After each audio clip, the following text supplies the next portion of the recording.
And ready.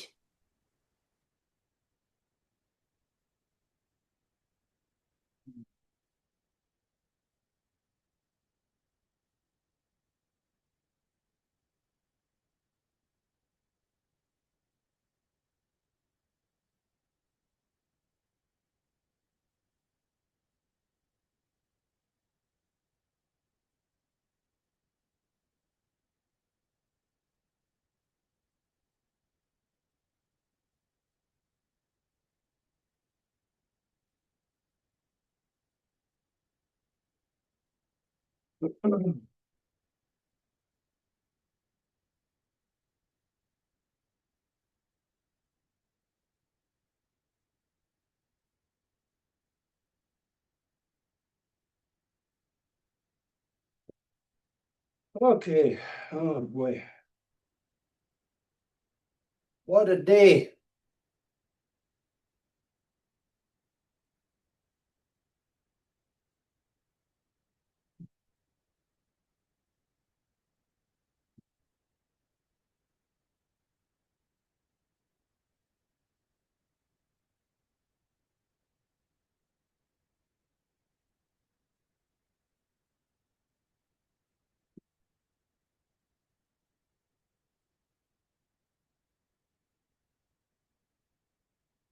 Oh, ano ga di wa hig joke ko. So what don't see us nyarni. Kasi dans rio you just ka ho inoji yung budget ko in star on ta heroni.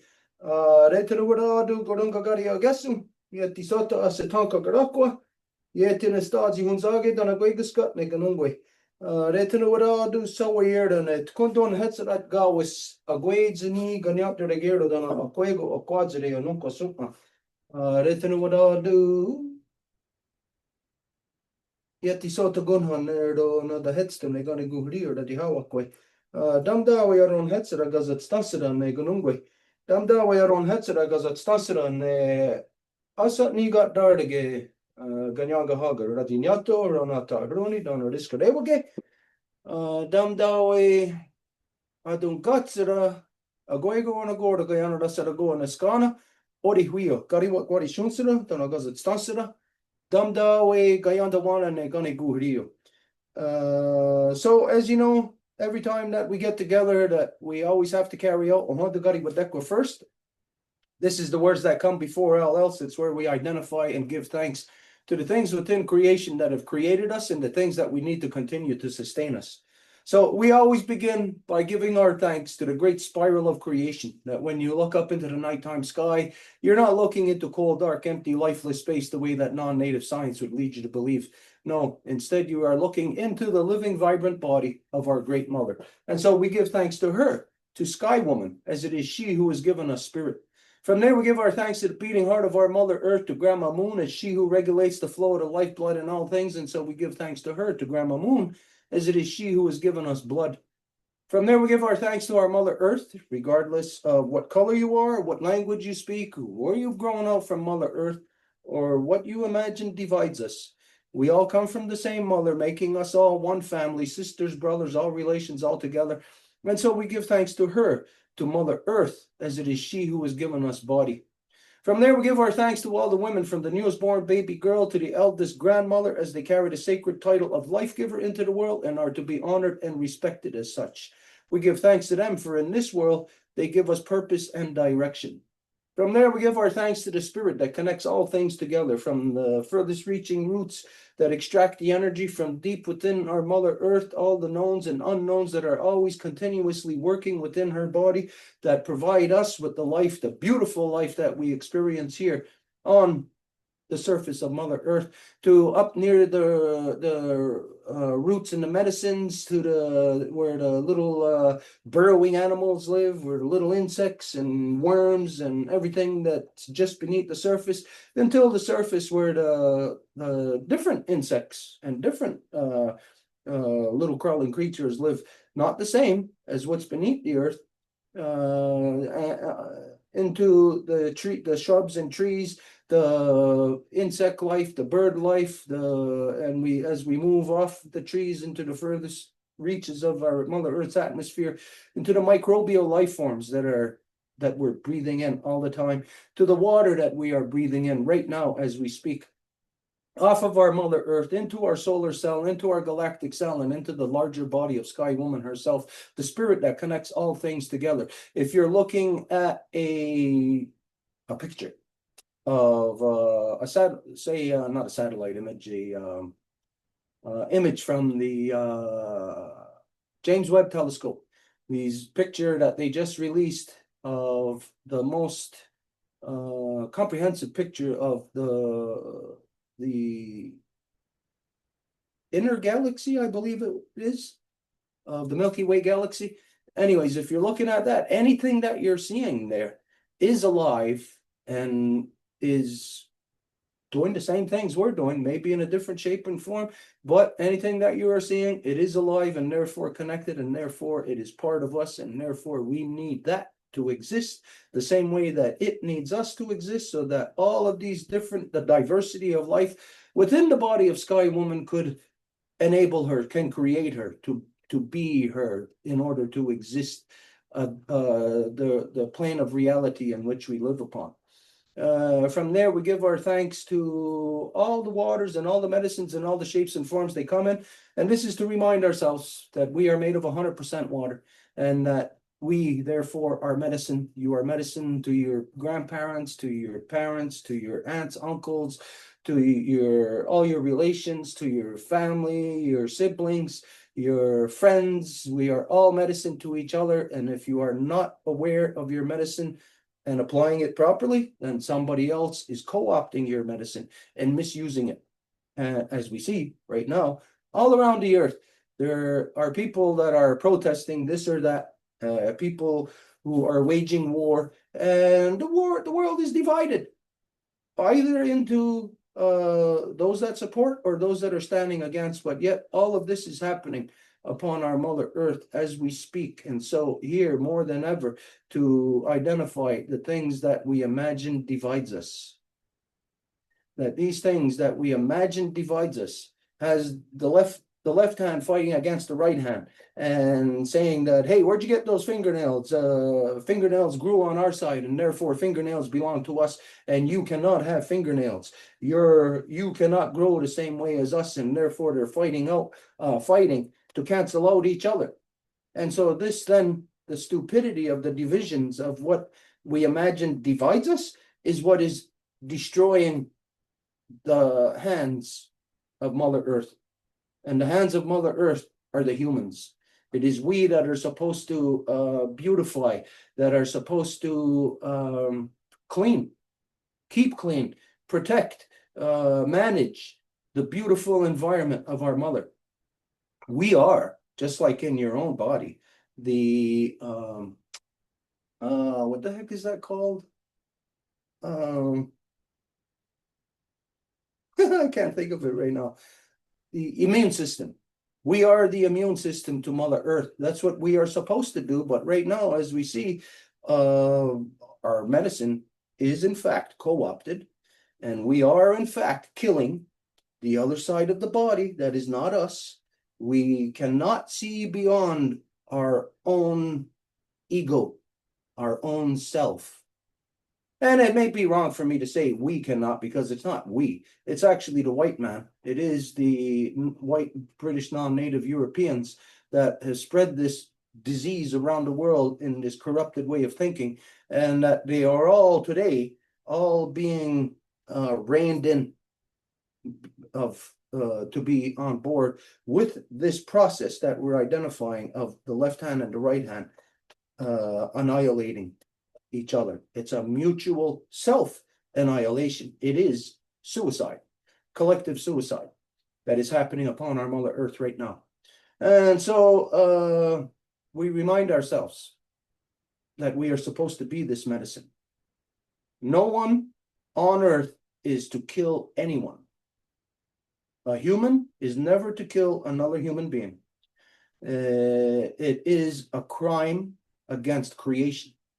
It is a crime against creation to even not just to kill, but to even just to fortify oneself against the other, to have this idea that one is better than the other, that one is chosen above the other. But yet, all these cells within the body, imagine the right hand saying, we are the chosen ones in the body. The left hand, yous are copycats. Yous are not even the real thing. We in the right hand are the real thing.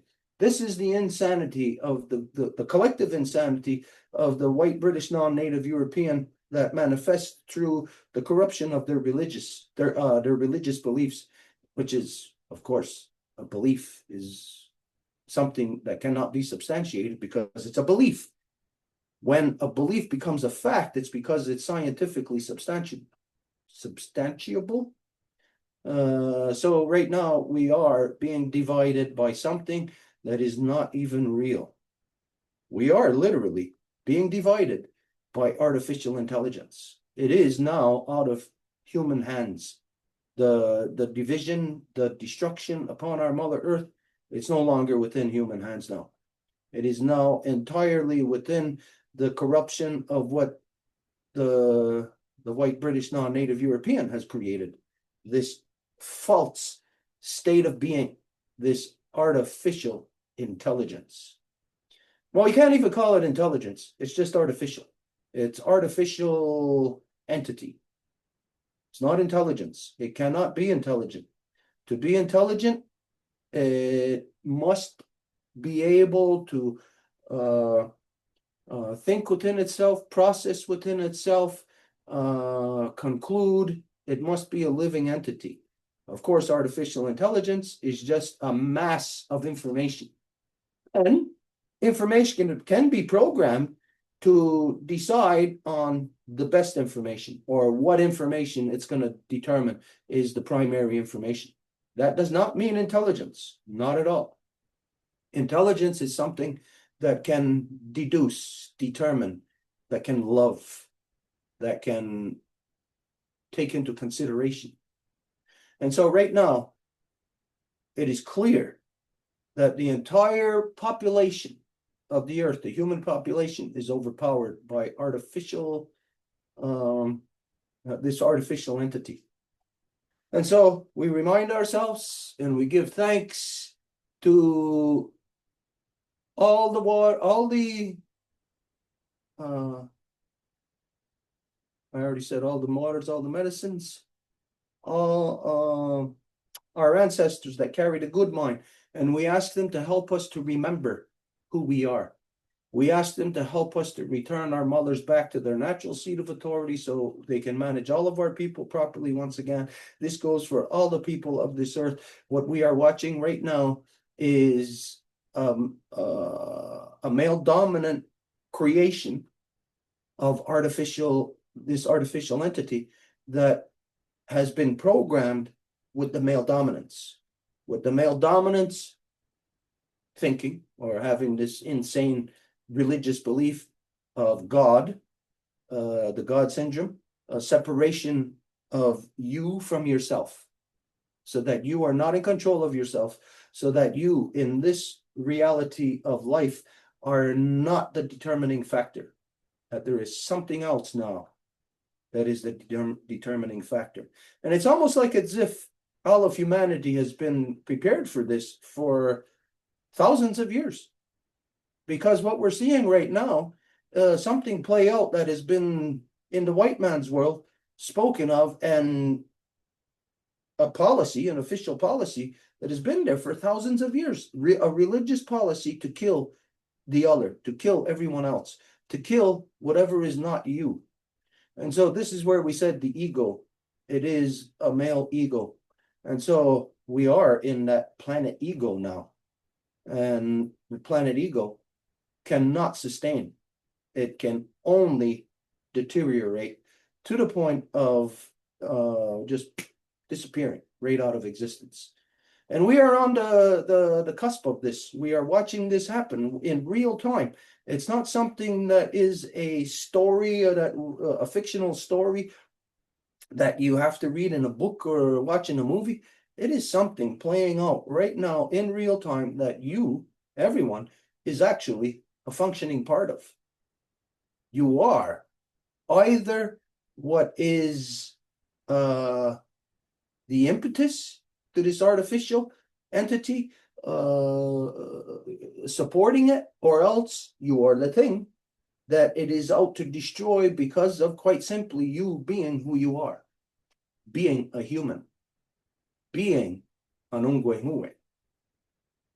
And so we give our thanks to our ancestors to carry the good mind, and we ask them to help us to return the true spirit of the three universal clans of the Ganyangahaga, of the turtle, wolf, and bear, what the non-native world knows or refers to as protons, neutrons, and electrons.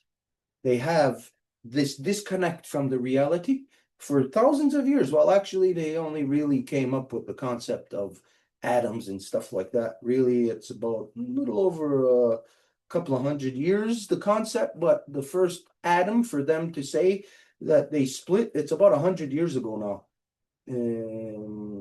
Yeah, it's almost 100 years. This is when artificial intelligence, which has been here, artificial entity, which has been here amongst humans for thousands of years in the form of religion, that how it is amped up its assault upon all life with the splitting of the atom. And since that time, when the atom was first split, I think it was maybe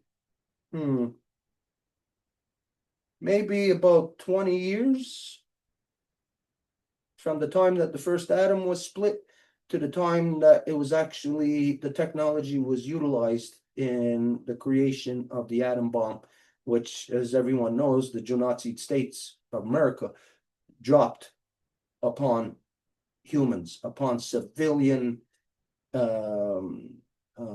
targets in Hiroshima and Nagasaki. And so since then, 1946, the world has been under a mass hypnosis, mass witchcraft, a witchcraft spell that has everybody racing towards that. When you think of, if science identifies that, hey, we're built on these things that they call atoms. Okay, well then we can easily deduce that in the physical world, to be at this state of being, that we need to have a lot of work done, pre-work done on the planet for this to exist, that to exist, this other thing to exist, for water, rocks, everything to exist in order to build a foundation of which creates a human, so that a human can be sustained. So we know then that science's identification of atoms is a sacred thing. It is a sacred thing within our existence, that without those things, that of course we would not be held together. Our eyeballs would not stay in our head. Our eyeballs would not even stay in the gelatin form that it is. It would just come apart, and we'll have gooey stuff floating around in the air, like as if we're in outer space and water is released, like these experiments that you see that they claim to have done on the International Space Station. We can easily deduce that we need these atoms, this atomic structure, to stay in place, just so that we can continue to exist. Anyone with a half a brain could figure out that, hey, tearing apart the atomic structure is tearing apart ourselves. But since 1946, everyone on Earth has raced to develop this artificial technology that is destroying, that is killing all of creation. When we think of, just say, like what we already know of nuclear power, splitting of atoms, what we already know of that it will never, ever, ever, no matter what they say, that like those spent cooling rods in a nuclear power plant, that they say that it'll take hundreds of thousands of years for it to break down, for it to be able to become a useful part within creation. It's a lie. There's no such thing as, it will never come back to being a useful part of creation. You cut off your finger and sit there and wait and see how long it's going to take for your finger to reattach itself and to become a useful part of your body once again. It's not going to happen. It's impossible. Once you kill something, it is killed. It is dead. And science itself presents this metaphor, analogy, that no energy can be destroyed. You can't create energy. You can't destroy it. It's all energy is just in transitional form. This is a lie. Energy in its transitional form. Then we can say that there is something that we cannot see that maybe, say, 10 years ago was a tree. And now today it's a bunny rabbit. And then 50 years from now, it'll be a bird, and then something else.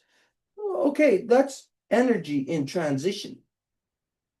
They say you can't kill the energy, but when the energy jumps into a new physical state, and you kill that physical state, then you are in fact killing that energy. You are stopping it, preventing it from continuing on its journey. It becomes altered. It is an altered state, an altered reality. And so this is where we are now. We are in this altered state, in an altered reality. And the fact is that we're watching it play out in war, because just today, even though we've all known this, that militaries have been the ones behind the expansion, the creation of artificial, what they call artificial intelligence, this artificial entity. Of course, military, what would they use it for? Would they use it for creating a better easel for you to be able to do your painting, where it just renews the paints or something? No. Is it used to create or to address cavities from all the sugar that it puts into all the stuff that you consume? No, it's not used for anything like that. Military does not care about that kind of stuff. Military uses the artificial intelligence, so to speak, the artificial stupidity, to kill. And so it has just become released officially, public knowledge today, as to that the United States has utilized this artificial stupidity in their attack, their invasion upon Iran. Now, a lot of people are happy that supposedly a lot of Iranians are happy about the United States attack on Iran. I don't believe that for 1 second. If you are an Iranian and you're happy of what's just taken place with the bombing and the murdering of, just right off the bat, the targeting of schoolgirls. If you are an Iranian and you're here in so-called Canada and you were exiled, which in the first place, why would you be here if there's problems in your home? Why would you not be in your home? What is wrong with you? You are the artificial. But all these Iranians that are, or these people who are identifying as Iranians that we're seeing all over social media, I say it's artificial. It's artificial stupidity. It's not real. It's not anything to do with any logical person would not say, yay, the United States is bombing my country, and well, it's just a side effect, like, I forget what they call that. There's an official name. Like if you're targeting somebody, but then our other people get killed, there's an official title or name that they have for that. Collateral damages. Collateral damage. I don't believe for 1 second that any Iranian would accept and say, yay, the United States are bombing my country, and just by chance, some of the collateral damage is that they killed 180 schoolgirls. What are schoolgirls? Is it a university to say, well, maybe they're 20 years old, maybe they're in universities, they could even be 30, 40 years old. Is it that? I don't think they would say of a university that they would call the students their schoolgirls, because they don't call the people who attend University of Concordia or McGill or UCAM, they don't call them schoolgirls and schoolboys. So clearly, they're the schoolgirls that have been targeted, and it is in fact targeted, that you can't say that those schoolgirls are 20 years old. You can pretty much understand it to being that they're probably somewhere from around 9 years old to 14 years old, somewhere around in that area. What does this mean? This means that this is a whole sector of a society that has been growing and basically growing with males. They did not target a male school. There was no male school kids that were targeted. They targeted young girls. This is targeted. It's not like by accident, collateral damage. No way. This is not collateral damage. This was the design. They were, in fact, the target. So you think of all these young girls that have been growing up, and now, just like you and I, when I was growing up and I had friends around me, well, we knew who the girls were. The boys knew who the girls were that were growing up with, and the girls knew who the boys were. And we all had, one way or another, our interaction with each other, our designs upon each other. We all liked this certain girl, or all the girls liked a certain boy, each one of them. So it's like, as you're growing up, of course, you know that, okay, at some point you're going to get together with this boy. If you're a schoolgirl, if you're a schoolboy, you're going to get together with this girl. Everybody all knows. That's how it is in creation. That's how it was for me. I knew that, like, wow, I knew all the people that I was growing up with, all who the girls were that would be my candidates, so to speak, as to who I would interact with. And now you think that there in Iran, that sector of society is eliminated. And it's not the guys. This world can do without guys. But can this world do without girls? No, it cannot. So that is canceled out now. And you think of all the eggs that those girls carried, 180 schoolgirls. Let's see, each year, let's say from about, let's round it off to 10 years old to 50 years old. So 40 years times 13. What's 4 times 13? 52? Yeah. What was I just calculating? How was I calculating that? I think you wanted to calculate the number of eggs. For one girl, from 40 years. 40 years times 13. It's 520. 520. Okay, I knew my math was off there. I knew it wasn't 52. Okay, so 520 times 180.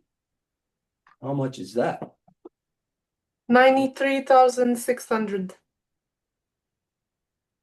That is a big sector of society, and that's not to say that that girl is going to have that many children. It's not about that girl, her eggs being fertilized and bringing that many children into the world. It's that all the beauty, all the love, all the creation that she brings into this world, that she manifests, that she influences, that she inspires. And now it's not there. But there's guys there. And these guys that are there are the guys that were growing up thinking that, okay, they're going to be together with those girls. Now they're not. So what happens with all those guys? Well, all those guys are going to be the forever enemies to the Zion Nazis, to the United States of America. They'll be the forever enemies. And those forever enemies are then an economic base for the United States. As you know, what happened just last year within this fiasco of what the United States under Trumpler and what along with supporting and dropping bombs on behalf of the Zionists in Israel upon the Palestinians, you know, that they imagine how many children, how many young girls they've taken out there, how many how much hate, how much anger that they've built as a support base for them. Because that's what they actually thrive off of, the hate, the anger, because it powers their economy. And we know that through this fiasco of the last couple of years, you know, that they claimed that there was this group that was formed by the Palestinians, whatever they called them. I don't know what they called them. And I don't want to state, I don't know what their name was, but it was whatever the Palestinian, what they identified as the front for the Palestinian people that fought against Israel, that their leaders had told all of their people to buy these pagers and cell phones that came right from the Jews in Israel. They manufactured them, they sold it to them, and they were time bombs. And it was so stupid, so ridiculous. Everybody's watching it on the news through CCTV footage that these people getting blown up in marketplaces, in bars, in the streets because they had their pager on them. As soon as the Jews released it and they waited for the prime opportunity, they just pushed the button and boom, their enemy was gone like that, which actually created more enemy for them to have more of an economic base. It's all about economics, war. And so we see that how could anybody have been that stupid? How could anybody have been that espionaged upon that you wouldn't detect when your enemy has infiltrated you and directed you of what to do? Yeah. And that's what overpowered them to the point of where all those, just this one generation, all killed just like that. One push of the button from the Jews in Israel because of all those pagers and cell phones that they bought, that their enemy bought from them. Imagine that. Wow. You got to be stupid. Or you got to be brainwashed, hypnotized, witchcrafted into your own demise, just like all the population of the earth right now. And so we are seeing something that is overpowering all of humanity, that is affecting and destroying the foundations of creation here on earth that humans need to be able to be alive. And we're watching it deteriorate really fast, are we not? Didn't you all see well, if you're with us, maybe you've seen the post that we shared yesterday, but it's not we that brought this information forward. It's in the news of these devastating tornadoes that just hit Michigan yesterday. How is that? At this time of year, so early, too early in the tornado season for that to happen, but yet it has happened. How has that happened?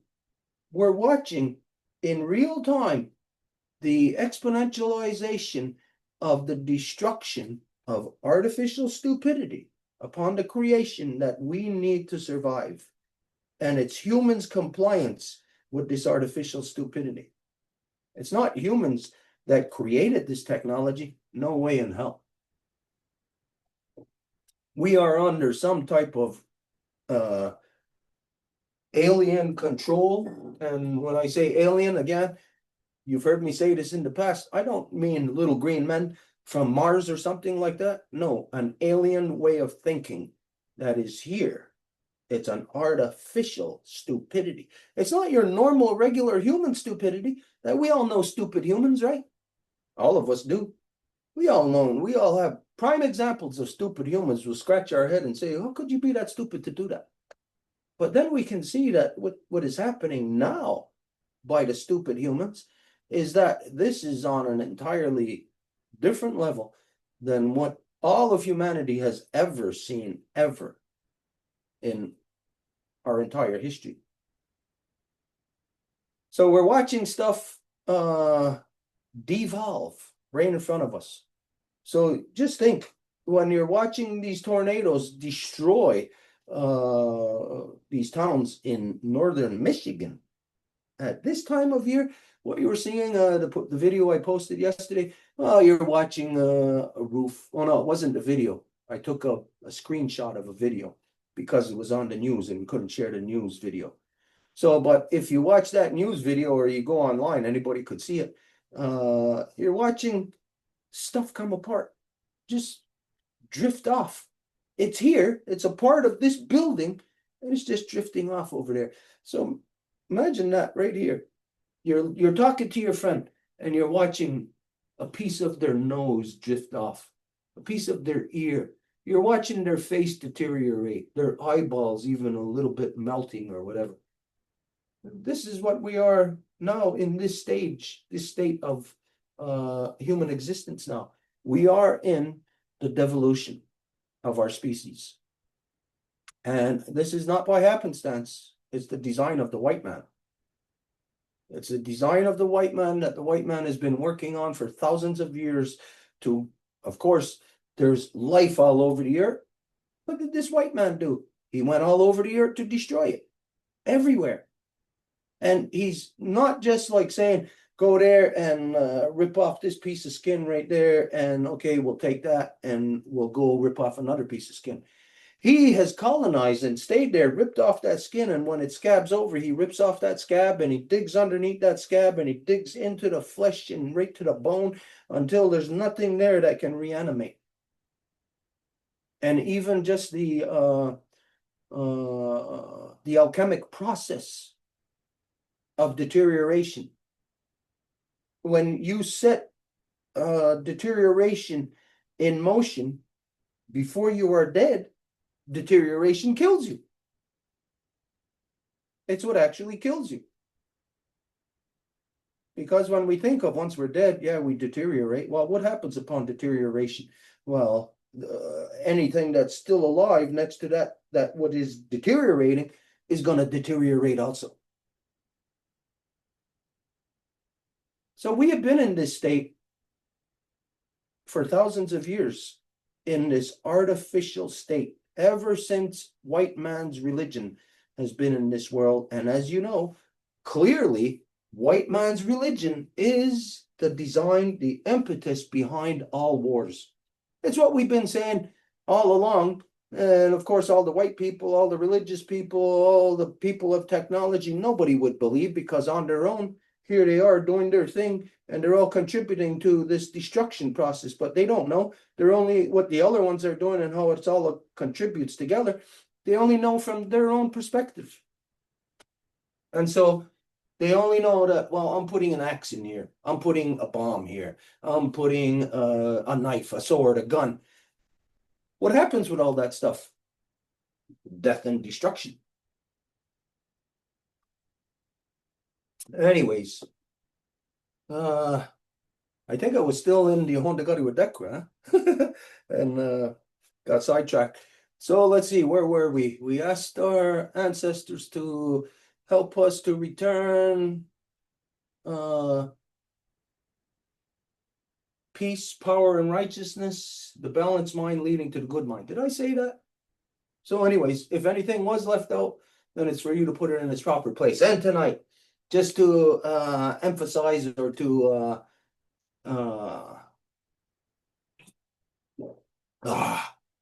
to emphasize on all the waters and all the medicines and all the shapes and forms they come in. Woohoo! Maple water. Oh my goodness, is it ever good? And today, when I was taking the maple water out of the trees, we tapped them a couple of days ago. Of course, over the last couple of days, frozen. So it really didn't run. It was really only just today that they were really running good. When I took the water out today and I drank it right away, soon as it touched my lips, soon as it touched my tongue, right away, it's like a blast of energy, like a blast of information, a blast of knowledge, a blast of memory that just came back to me in my mind. It's like being in the middle of a library and not knowing that you're in a library, and then all of a sudden knowing that, hey, I'm in a library and look at all this information, all this knowledge. It really started activating inside of me, started my mind in motion. And I thought about, some of you may have heard this, that a couple of years ago, I forget exactly when, and this is what I'm trying to pinpoint. I'm trying to pinpoint that a couple of years ago that we had dark water that had flowed out of one of the trees in the back by the pony, by the corral, and no reason for that black water to have been there. But yet at the time, I told everybody, I didn't allow anyone to drink that water, but I had to drink it. It was like as if it was there for me, like calling me, like it was here for me to take that water, to merge with that water. And at the time I did. And I'm not going to say that, wow, any big thing happened. Nothing happened. It was just, okay. It was dark water. It didn't have a taste to it. It wasn't any different than the other waters. It was just dark. And when I say dark, it was almost like it was black, almost like compared to when you see this water. Of course, this looks just like water. This bottle still has the sticky stuff on it from the sticker on here, so it might look a little bit foggy, but it's not. It's really, really clear. I don't know if you could see that. So today, I don't know, maybe the alchemying of the day, of the rain and making it just gray and dark and like blah, like stay inside, sleep, don't do nothing. Almost like as if to make me sedentary, to like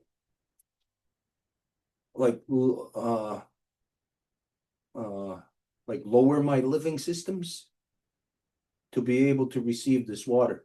I went to sleep.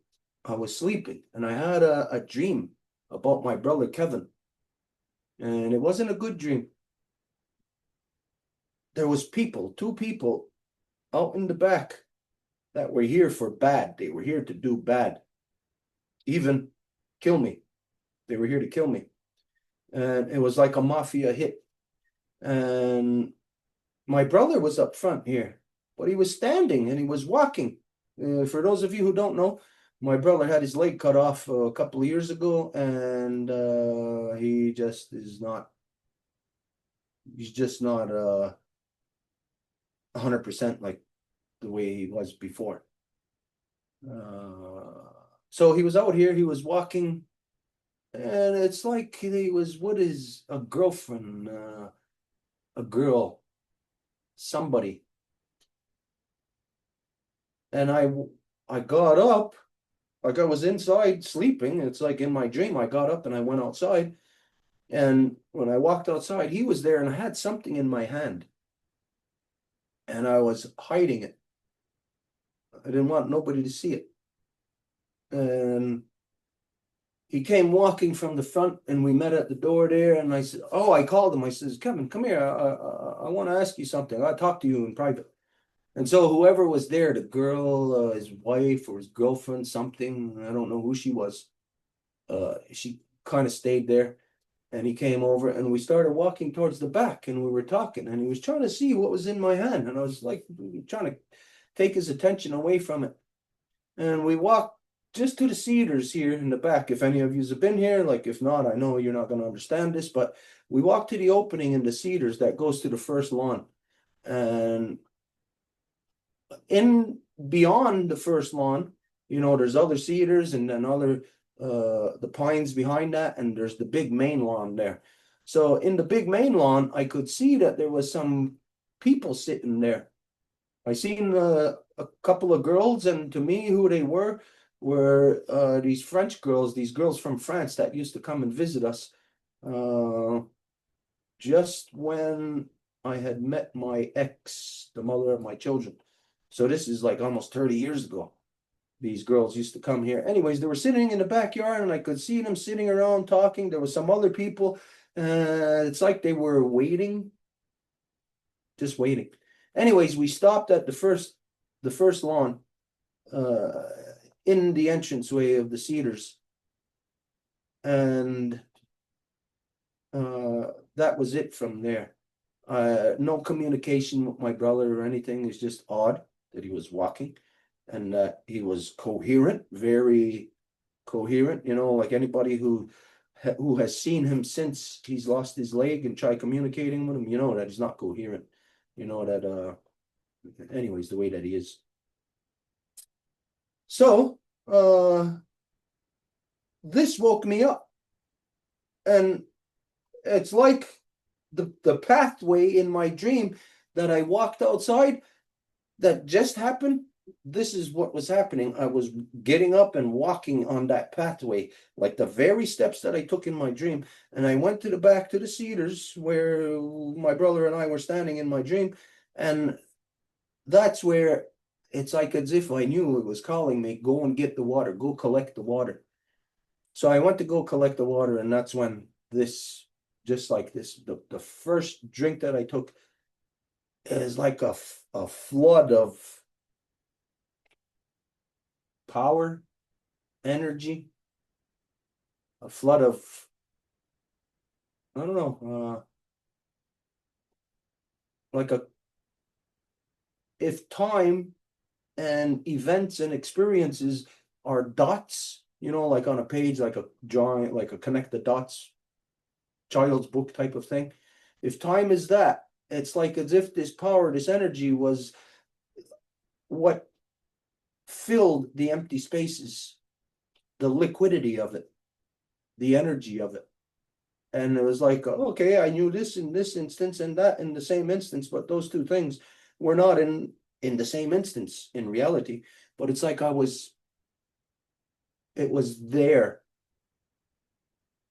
in the same space and time together.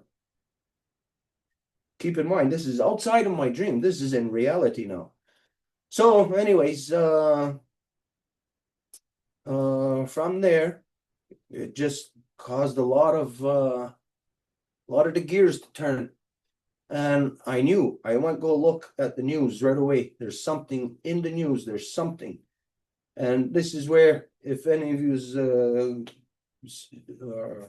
are on my page, on our page, you'll see that, well, I just posted something about artificial intelligence just maybe about 20 minutes before, maybe around 6:30. And it's, I'm seeing this artificial stupidity, not intelligence. Got to remind me not to say intelligence.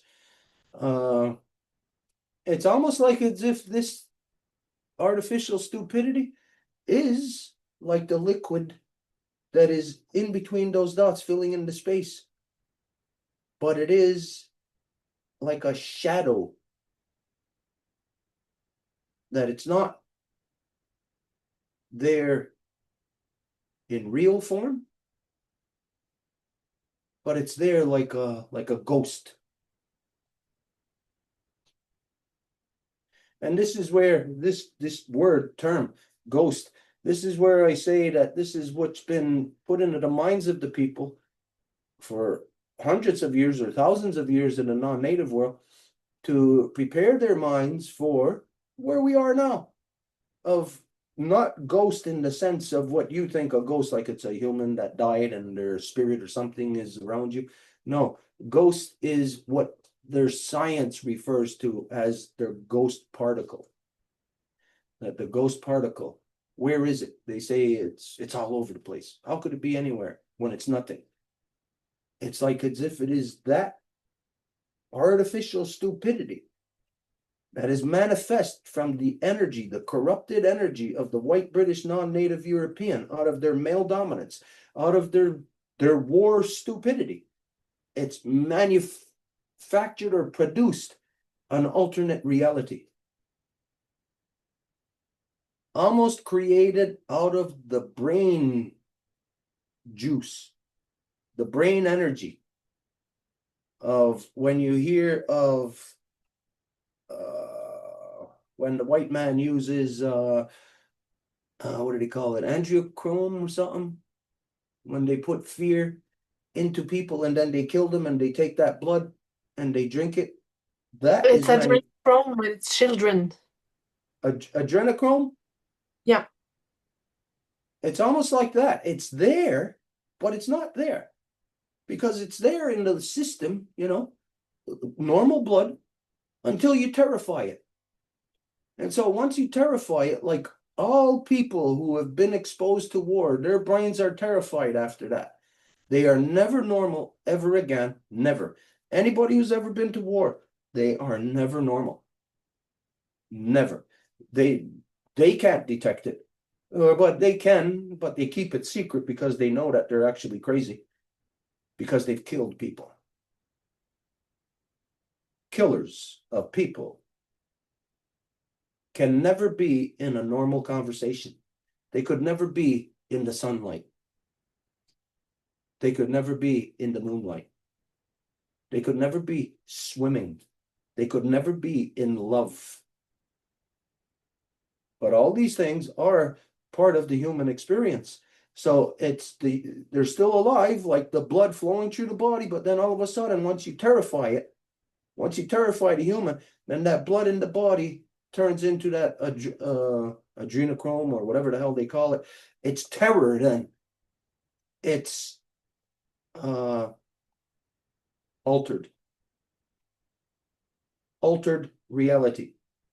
And this is in the brain of every human that's ever gone to war. That's brain juice that you think it stays right there in the brain, and the fear is in the person. And well, you can't see it like physically manifesting until that person kills somebody, or that person just does something that you can't understand or that can't be justified, has a political position on something, or always people who kill are the most religious people, because they have to create in their mind an alternate reality that makes them okay, that enables them. So everyone who's ever been at war, they produce something. There's a product, a byproduct that's created in the brain that does not stay in the brain. Because as you know, that as modern science identifies, that a dog, when looking at you, if you look at a dog in the eyes, that the pheromones in the dog's brain, the love in the dog, it physically leaves the dog's eyes, travels to you, and affects you, putting the love inside of you. Physically does that. No, you could just say not believe what I'm saying right now. Well, look it up. Do your own research and find that out. Don't listen to me because I know you don't. So you go and do this research yourself, and you'll discover that those brain juice physically leaves the body, and it's put out there in creation. So that dog, being love, puts love into the human. What about a human that has terror in it, that has been terrorized? It puts that out there. And dogs can detect that, and other humans and trees can detect that, and bugs and birds and everything can detect that. And this is the reason why what we're seeing now is less and less birds, less and less life, because humans, the white British non-native Europeans, or this facsimile of a human, this manifest out of the terror of the human mind, that's what all the people are now today. They are the byproduct. They are the manifestation of that terror. And of course, they are the walking physical stuff of it. Terror, hate, fear, anger, all the worst stuff in our human experience, or not even in our human experience, because it's not human, it's not natural. And so, for me today, all of this stuff just the gears were turning, and it was all just flowing in my mind, and I'm able to see things. Maybe not to say that I'm seeing something that isn't there that nobody else can see. No, because everybody can see it. I'm just able to maybe comprehend it on the levels that other people don't want to comprehend it. It's a refusal to comprehend the terror, the living terror that they are, how they have become adjusted to being the monster within creation, but yet still trying to maintain that they're human. And anyways, I'm going to step outside. I got the water outside. I'm going to go refill my bottle. So 1 minute, I'll be right back in. The water. Oh my goodness, it's so good. And it made me think about something too. Now, for anybody who's a speaker out there, and you know the term wata, we know what that is. How did we get to that word? When ohnegonos is water. How did we get to wata for the maple water? Do any of the speakers know? Can anybody isolate that word? Where did it come from? Is this just a creation since the white man for us to associate? They called it water, and just by happenstance, we happen to call the maple water wata? Any speakers out there, address this. Address that word. Okay, I'll be right back in. I'm going to go get more water. Give me 2 seconds.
Oh, it's wet. Whew. It's really wet out there and a lot of mist right now. So when you think of that scenario that I just identified of a dog releasing the pheromones, and it's actually physically traveling through the air, penetrating your eyeballs and releasing in your brain the chemicals to make you happy. Right now, this is what's happening with the mist that is rising, that is everywhere from the warmth, melting the snow, the rain melting it. So this is an energy that is all around us right now. What does it consist of? Well, it consists of bird poop, dog poop, consists of dead animals, like the animals that died over the winter time that are compressed under the snow, and you have this cold filtering of them. They're crushed by the weight of the snow. They're crushed by the ice, by the cold, and then when it thaws out, this causes the decomposing bodies to decompose in a different, faster way. We talked about this in the past, that the non-natives, they bury their dead 6 feet underground where it's below the frost line, so they don't get the proper decomposure, because our people buried our dead within the frost line. So this meant that the bodies were subjected to the cold of the ground, the ice of the ground, the cold filtering, and then the thawing out. It's much different than if you're just in a regular temperature and you're just decomposing. It's a different level of processing that happens. So right now, this is what's happening within creation. If you're like in the northern hemisphere, like where we are, then there is a processing that is happening right now. And this is the reason why, of course, within the 13 cyclical ceremonies, that the tapping of the trees takes place, and within the running of the maples, that it is the time of the balance between the life giver and the life protector within the bowl game. This is the alchemying process of the receivership of all that has been alchemied, and then how we alchemy it and process it into our own systems. So when you're walking outside tonight and you're in the mist, and if it's raining, whatever, don't think of it just as, oh, it's raining on me, and try to run through it and get through it. No, absorb it. Absorb that mist. Absorb that rain, because that rain could be like the rain that's in the south, that's falling right now somewhere, but it's falling through all of this mist that is rising. And again, all of this mist that has all of this stuff that's being processed, as the rain hits it, then it alters, it alchemies the rain that's falling from the clouds. It left in one form, but then as it travels through all of this that's rising, then it alchemies. It changes in its constitution. So absorb these things. Okay, anyways, share all of that. This is what I received today. This is what it's like a merger of my dreams, my subconscious and my conscious today. And it was really a different feeling today. Even my son or Nahahawi and I, at one point, if you were in this area, you know that, oh, they got sunny for a little while. Well, yeah, sunny and nice. Of course, it's warm. And we said, well, let's go get some wood. And even while it was sunny, we're like saying, it's like, we're too,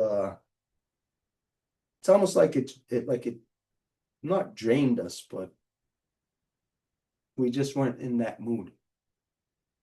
There's a different mood, a different sense of something around us today. Okay, so all of that being said, I don't know if anybody's got anything to say on any of that. If not, it's really my experience today. If anybody's got anything you want to address on that, I know there's only 2 or 3 people here. If not, then I'll ask, is there anything that we had to address, that we had to that we said we were going to talk about, or whatever? Anything? Okay, I see somebody's hand up. There we go. Let's go. Yeah, it's gonna go so we're going to go edit sista soko aksota inda jiskwe panchita dagan aksota inda jiskwe salsa. Tapotek ni nonsake mexican wanerista yonata yuni yonkino statista antohraga gano sesne yadinyanga haga gano wage ne wisni honsage onowarage gawenoge.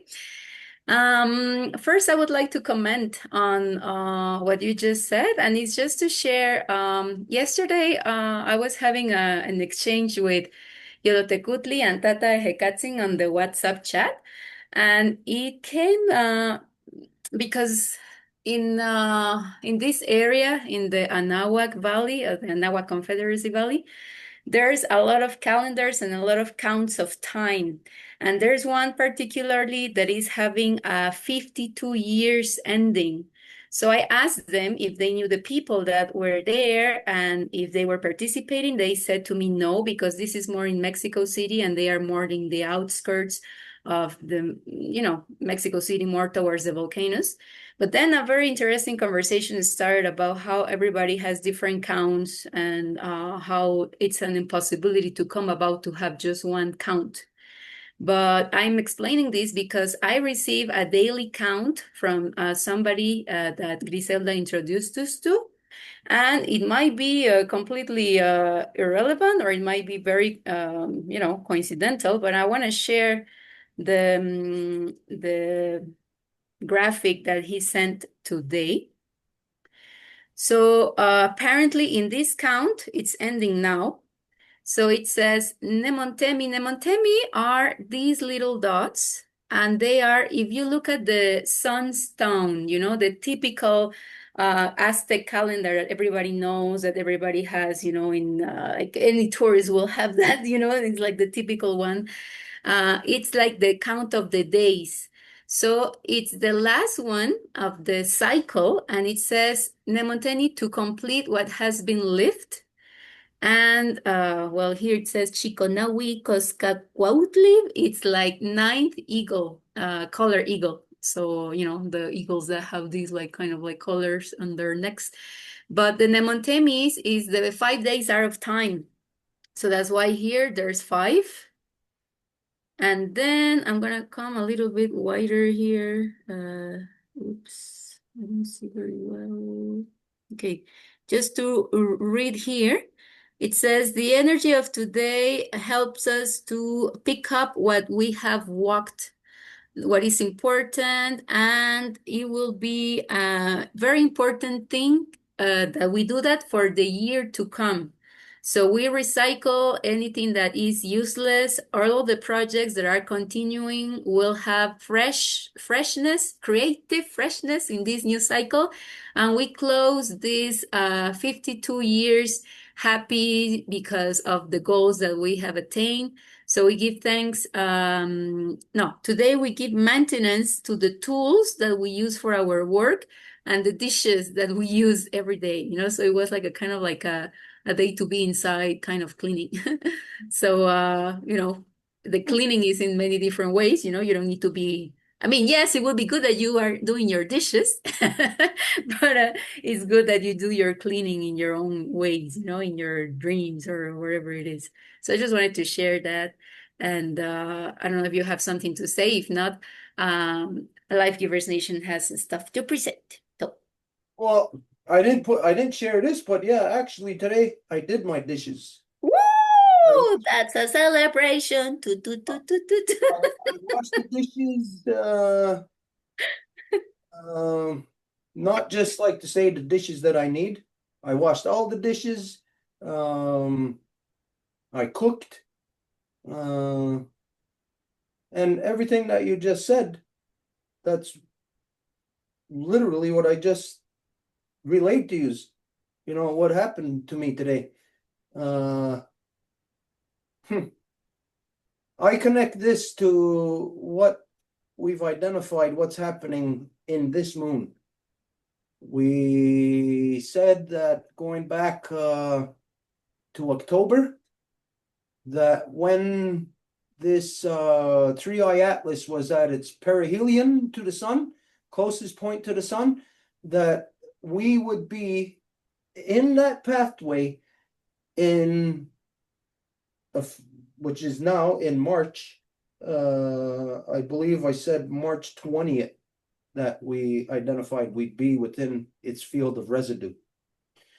For whatever that means, 3i Atlas, maybe it's nothing. Maybe it has nothing to do with nothing, but it is something in our solar system, within our waterverse, that we have never observed before, and maybe we would not observe it anyways without white man's technology. Maybe nobody would have known about it. So maybe it is a naturally occurring thing that just so happened to happen at this time, which is at the end of this 52-year cycle, but also at the end of the great cycle, the 25 or 26,000 year cycle, whatever anybody wants to identify it as, but the big cycle. I just think about it as that, like a belt, like a belt you put on and it's got like these different holes on it. So maybe in the summertime, it's at one fits in a certain hole there. In the wintertime, after you've been getting fat through the winter, then it'll be a bigger belt. It'll be at a different hole in the belt.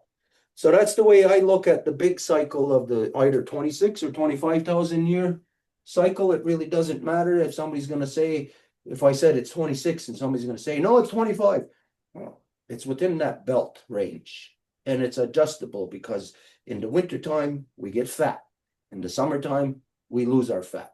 So to me, that big cycle is adjustable, but it's within that time frame also. And there's a lot of things that are happening within this time frame. As you know, it just turns out also to be that it's within the year of our 5-year renewal of the Great Law of Peace, which has been for over 2,000 years now. That according to the Great Law of Peace, that it's by law that we must have law recital minimum every 5-year cycle that coincides with the living cycles of the symbol of the Great Law of Peace, which is the Great White Pine. As everybody should know, that the Great White Pine takes 25 years to reach maturity, and then every 5 years it reproduces. And that's the connection to that 5 years out of time, 5 days out of time.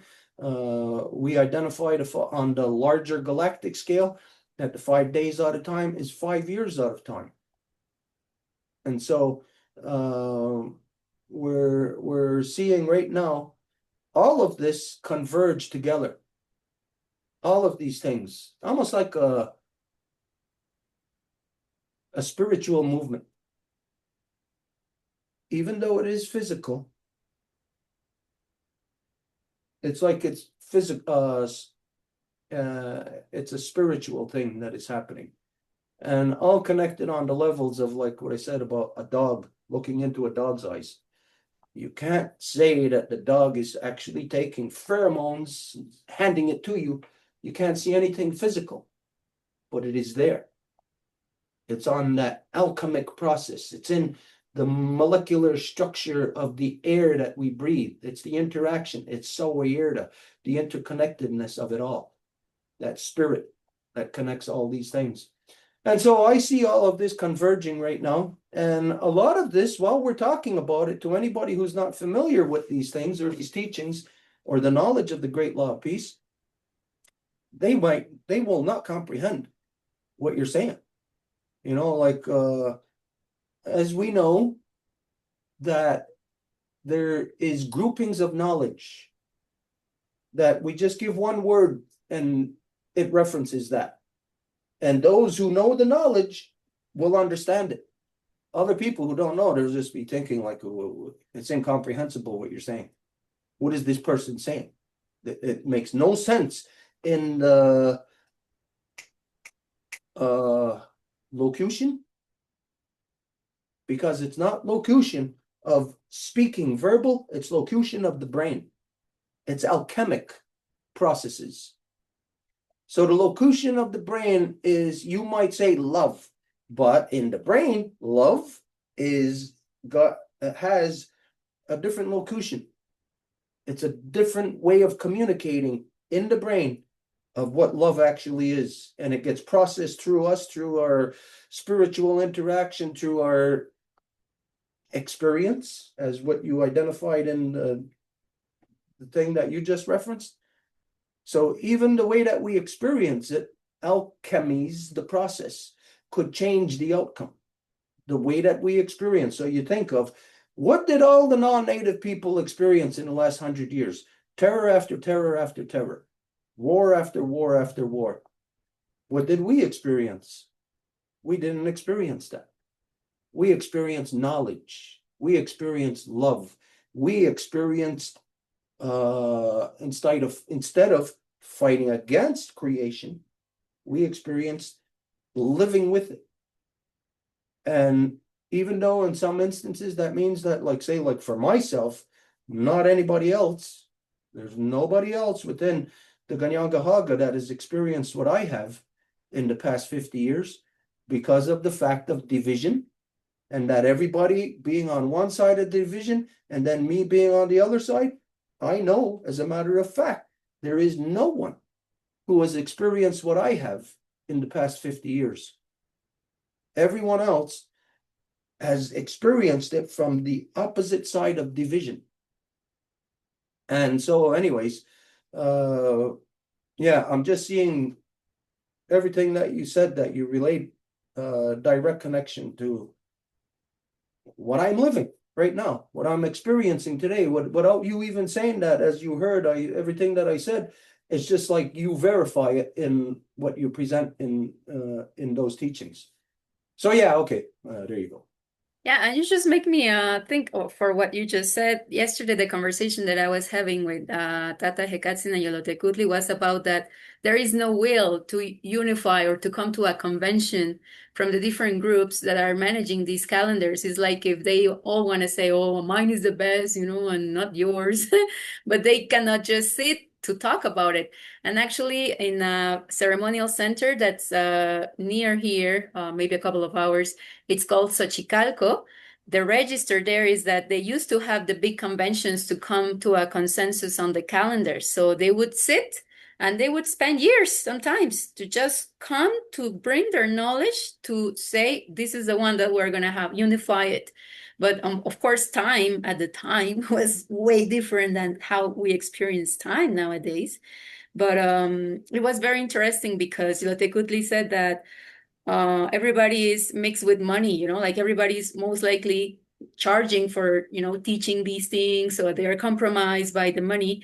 So when these interests come before what he said, and that's why I was looking into the chat, he said, will and intention, just pure will and intention, that is too hard to find. And I said, well, that's what the Longhouse has, it can only be will and intention. You cannot have anything else, So Tata Hekatsin said, yeah, this is the great endeavor, of our ancestors and what we have to, well, basically recognizing your work, because he said that he was with other people that want to connect with the teachings of the Longhouse. So yeah, just to recognize that it's hard for everybody else not to be able to just work on will and intention. But I'm going to stop there now. Yeah, well, when you identify about the meetings that people used to have, they would stay together for years. And you think of, like we said many times in the past, that even just one ceremony could last for weeks. Like you think of really what the opening of the bush and the closing is, that's going on for almost a moon. That's really one ceremony. Today, because of our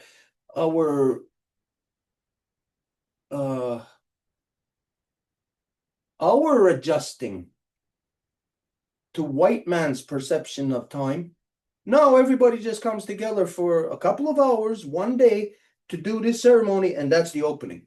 And then we'll get together another couple of hours in 2-3 weeks from now, and we'll do this ceremony, and that's it.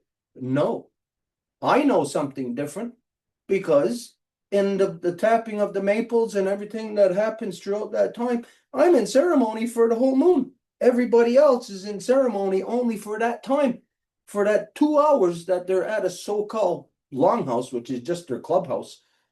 They're only in ceremony for that long.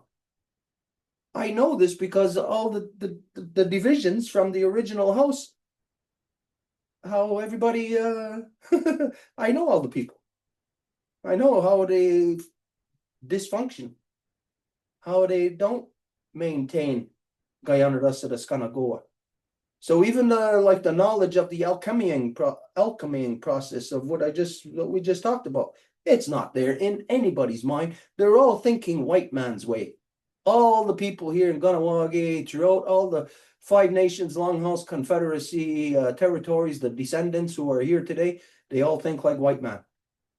They all function. They all dysfunction precisely like the white man. So they cannot have this same level of interaction or even knowledge. And that we all seen. We all know. When you get together or you're talking with that person or whatever, you know that these are people who don't carry a foundation of knowledge. the foundational knowledge that of the great law of peace. They talk about it, they can say it. Great law of peace. Oh, okay. What does it mean? Where is it actually happening in their life? Nowhere. Nowhere, just in their words. So like we said, a word coming out of the mouth is a different interaction and communication in the brain.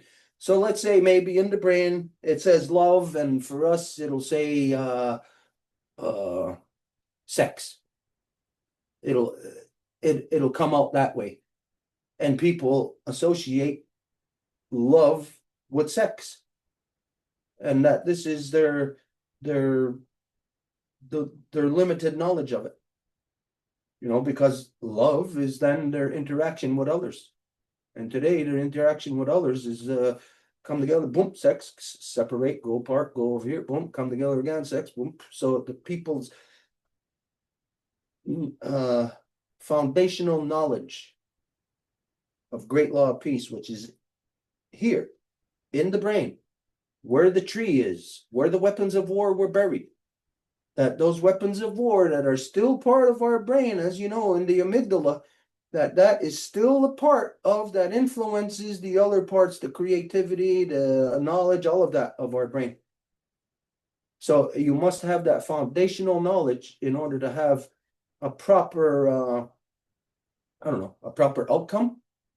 And so the brain, again, speaks a different language. The locution of the brain is different than the verbal words that are coming out of our mouths. And especially in the fake news world of today, everybody's speaking fake words today. You know, when a guy meets a girl today, he's lying to her. A girl meets a guy, she's lying to him. You know, there's whatever they're saying for them to be in that instance, to be together. When after that instance is gone, most part, girls don't really want anything to do with guys now.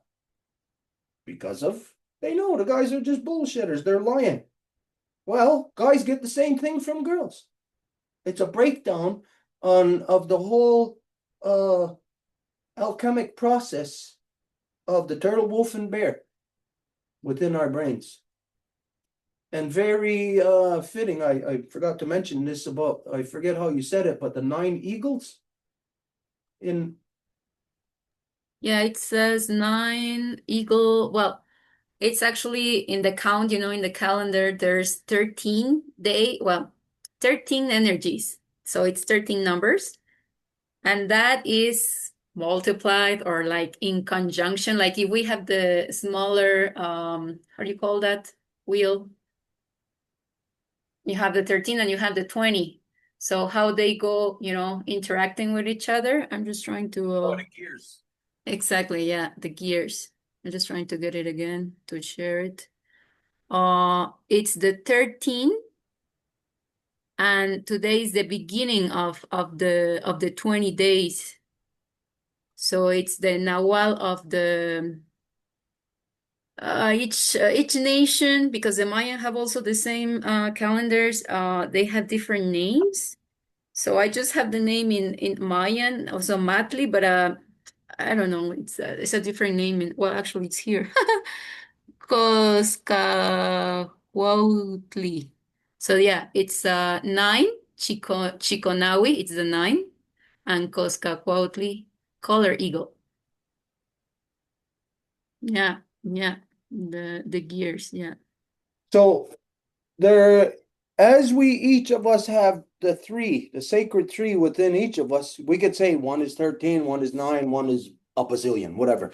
The fact is that they're not all on the same thing, on the same reality, but their interaction between them, the alchemic process, then it's like a reducer or an extrapolator that allows the bigger gear to work with or coincide with the smaller gear. And then that other gear, which is actually 3 different sizes, enables them to work together. So that alchemic process between the 3 of them is in this world, if somebody is, let's say, number 7, and somebody's number 9 and somebody's number 13. Well, you're 13 and 13 just doesn't factor with 7 or 9. You know, so it's like today in this world that it's a part of what you said as to that there's all these different groups with different times, but they refuse to come together. It's a refusal. It's not that they can't come together. It's a refusal. Because they've been isolated in each of their let's say manifestations. They become isolated in that through the male dominance that was injected here into Turtle Island. And that then affects, of course, the understanding, the interaction, and that through the osmosis, through the alchemic process, then alters the DNA of our Mother Earth, alters the DNA of everything within it, to the point of where now you see that in the past that the people used to be able to communicate, interact with birds, interact with the animals, with wolves, with bears. When the white man first came here, they wrote in their earliest recordings that they couldn't believe it. They would witness the native children going into the wolf's dens. The mother wolves would come out and the children would go in and play with the baby wolf cubs. They couldn't believe that.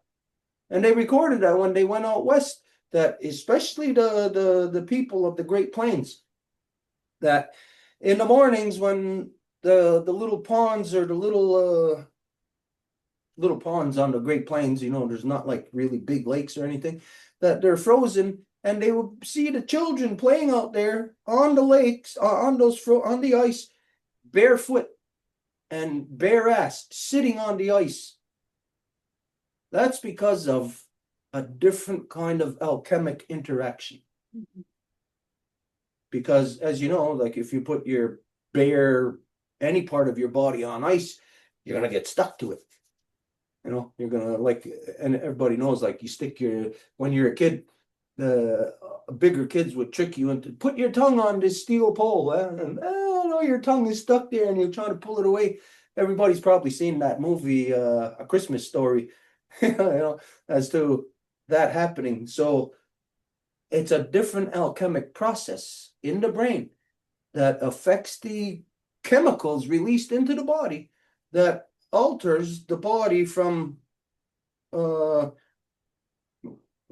be able to sustain that, to be able to sit on ice, walk barefoot on the ice, to be able to walk into a wolf's den to go and play with the wolf cubs. You know, wow, you know, the way that the people once were able to communicate with all things within creation. It's a travesty. It's an abomination as to what has been inflicted upon us by the white British non-native European. This is terror, because the terror injected into the minds of the people, then it takes the place of those alchemic processes in the brain that enables you to be able to sustain the ice or to be able to go into a wolf's den and to play with the baby cubs, the baby pups. Anyways, unless there's anything else anybody wants to add or address onto that, if not, then let's go into what you have to present then. Yeah, well, we have 2 issues, and we are going to go first to a report that Angel is going to do about a meeting that she attended to last Saturday, that she was invited by the beautiful Lucie that is here, that is for the work that the ACCQ is doing, the citizens group of Quebec that is building a constituent assembly, like for a new constitution. So this is, you know, from people in Quebec that are realizing that these things cannot continue like that and they want to change for good. So anyways, I was not present, so Angel was. So I'm just going to hand the floor to her to do the report, and Lucie is here too for that. I'm Angèle, daughter of Jeanne Mance, granddaughter of Jeanne Aimée, and great-granddaughter of Marie Anne. I'm the Turtle Clan temporary representative in the LifeGivers Nation, and as Edith said last week, I was at the meeting, so I presented myself just as an observer because it was not intended for us to just jump in and work with them necessarily. So here is my observation, Lucie, that I shared with the LifeGivers Nation, and yeah, we came to the same kind of conclusion. So at first, I want to tell you that it's nice to I've been invited to witness and to observe you working.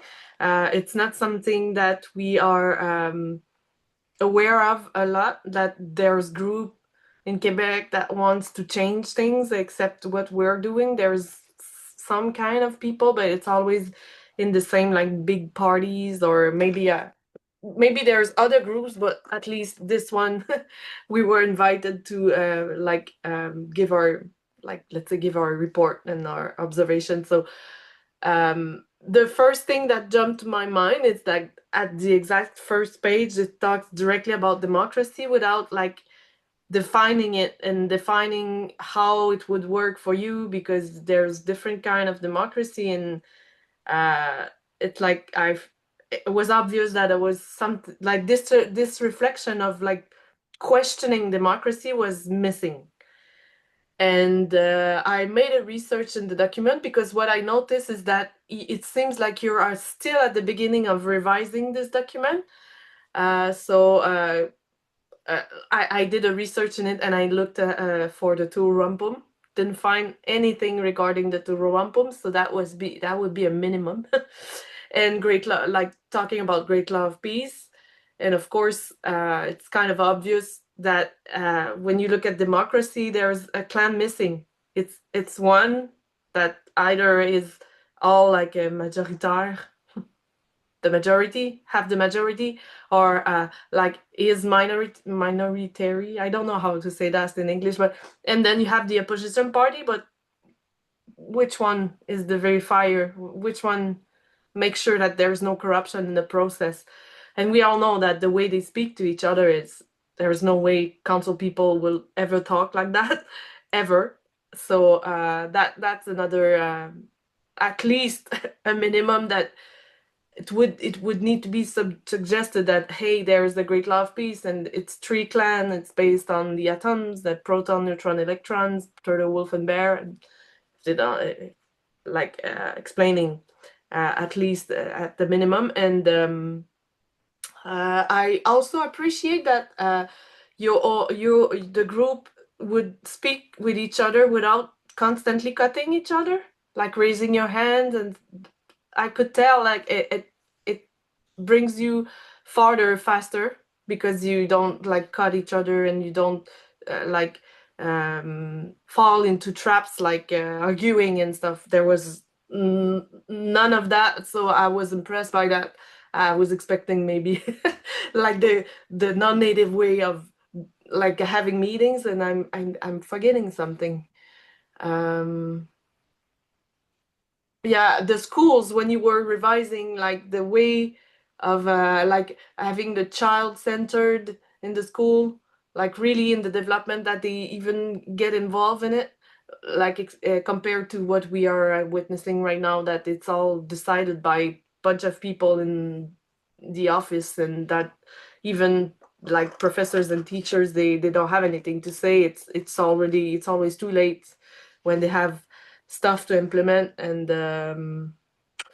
yeah, that's basically it. Like what jumped into my mind is the democracy part and the Turuwampum Great Law of Peace part. So that's, unless I'm forgetting anything, Edith, that's what I noted. I think that summarizes it. Oh yeah, I remember. It would have been, maybe, I don't know, because maybe the intention was to have this input right at the start, but it would have been a bit maybe more interesting for us to be presented the document, like maybe a summary of it or something like that, because I felt like it was a bit too much at the beginning of the process. But at the same time, if the intention was to have our position or whatever, our input in it, at the beginning, that I understand.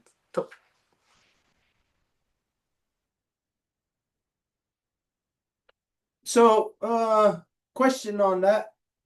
When you said you attended the meeting, were you physically there, or was this a Zoom meeting?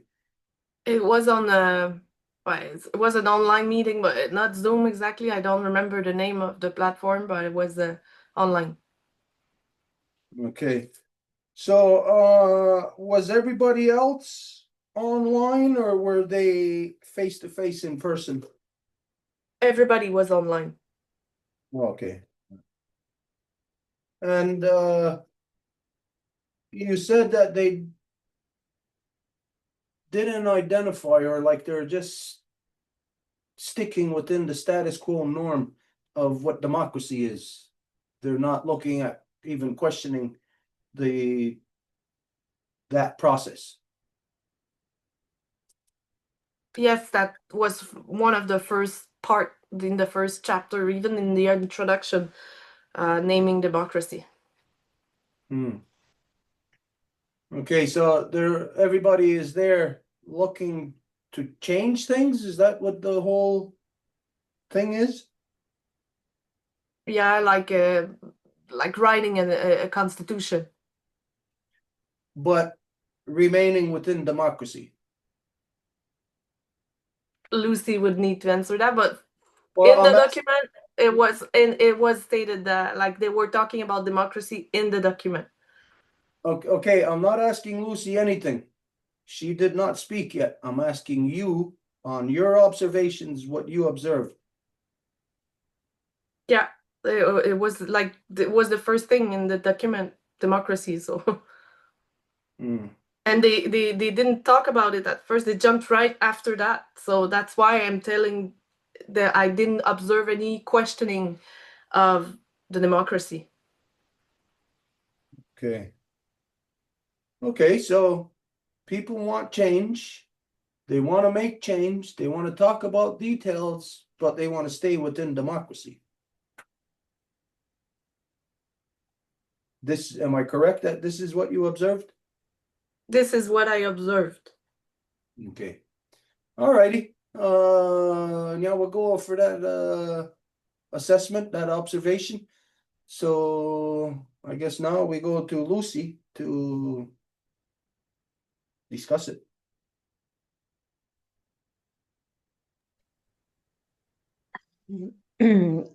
Great. Je m'appelle Lucie, je suis la petite fille d'Anita et de Jeanne-Isabelle, mère de Frédéric, Fanny et Rémi, grand-mère de Priya et Armani. Lucie presented herself the matrilinear way. I will try to speak English. So it's not about democracy. We're trying to do a constitution from the citizen, from the people.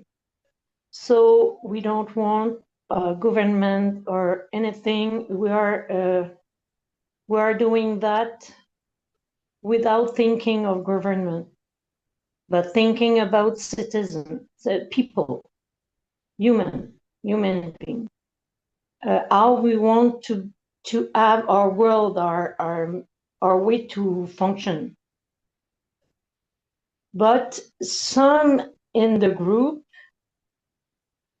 are not completely because it's often a lot of people get in, and it's not always the same people. So it's only people who say what they think about. It depends of the rules or whatever we want. We spoke about school. We say, okay, school, we want it like this, and everybody say what they want. We write it down, and after we will go until the end, and after that we will take all the thing and trying to put it together. That's why I want the life givers to come to have their way of thinking, to put in because they talk about autochtone. They talk about things that it's not really that. So I'm not able. I'm not. I want people who knows about what they talk. So the life givers knows exactly how the wampum works and everything. They know about it because we talk about the wampum, but it's not right in it. So I want to. That's why I say I want you to tell me if you want to put instead autochtone something else. I don't have to talk for you. I want you to tell me exactly what you need to for us to come together and to have maybe not in the same boat, but very very aside, you know. So I want very something that it's include your way of thinking, because when we talk about that, we say we have to do a big convention with them and with other if there's a other clan that will be there, it will be fun. I don't know how you work every time. So this is what I would like, because when we talk about wampum, we have to have the right words, the right energy. So I don't know. I don't want to do that without you. So if you want us to be together, we have to talk about that and let people know that. And I maybe after we invite them on the Wednesday Zoom for them to get in, you know. So I don't know how to say, but this is what I would like to do. But I think we cannot do that alone because we don't have a good base, you know. And it was done by Alain, those everything. But Alain wanted us to say yes, we agree about everything, and we say no, we have to work on this because it's not very, you know. We didn't talk to life givers. We put thing, maybe it's not that, you know. And I know you know Luc Arbour. I think he was doing your video in first time long in the first years. Luc Arbour. I don't know if he. I If personally don't know him, but maybe Stuart and Edith. Yeah, I think He's the one that started the audio meetings the first time. the record or something like that. Before it was Zoom. When we started, Yeah. Yeah, in the beginning. I'm personally, I'm not good with names, stuff like that. Maybe Edith would The blonde guy. Yeah, at the beginning it was on the Mumble and it was only audio, but that's why we could never see anybody because it was only audio. So, I mean, it will be hard to know if, you know, who is who. Okay. It's just the voices, yeah. Okay, but he would love to have your way of thinking in the text. I know there's a lot to do, you know, it's not done. It's only a phrase, you know. It's not law. It's we don't have to put like laws in it because usually it's supposed to be a wampum, but it's not laws. It's the way that we want to do things. So there's a lot to see. And if you're there, it's better because you see you have another minding. So together we can put something strong, you know. And if something happened, we have this paper and your maybe I don't know if we can bring them your comment t'appelles là, votre attestation au niveau des femmes. Je sais pas comment vous l'appelez là. Like a women's declaration. Oui, c'est ça, Declaration. J'aurais aimé ça leur présenter aussi. Mais moi, je peux pas faire ça sans vous le demander. Mais j'aimerais ça que ce soit vous qui le présentiez. Fait que je ne sais pas, là. C'est toutes des idées, mais peut-être que je vois trop. Mais il me semble que ce serait le fun, tu sais, qu'on réussisse à se fondre ensemble. So, excuse me, I changed my mind. I'm going to translate for you, Lucy. So she's saying, I would have loved to introduce to them the Women's Declaration, but it's not really up to me. That's why I would love for you to do it. So maybe it's like a lot when I'm demanding. I don't know how to say it, but I would just love that we can like merge on this. I don't know how exactly, but that's what I would like. And if I may. I wasn't there, but I did see the last message that we sent each other in the messenger. And what I saw there, if I understood correctly, is that the people that were conversing or discussing about this constitution were suggesting to have like a series of different Native people that would come to present their perspective. And also that would lead them to make like a chapter on Native people. So I don't know if I got it correctly, if I understood correctly, because if that's the case, what I'm seeing is that it's the Quebec nation that wants to do a constitution for themselves and then include Native people in that.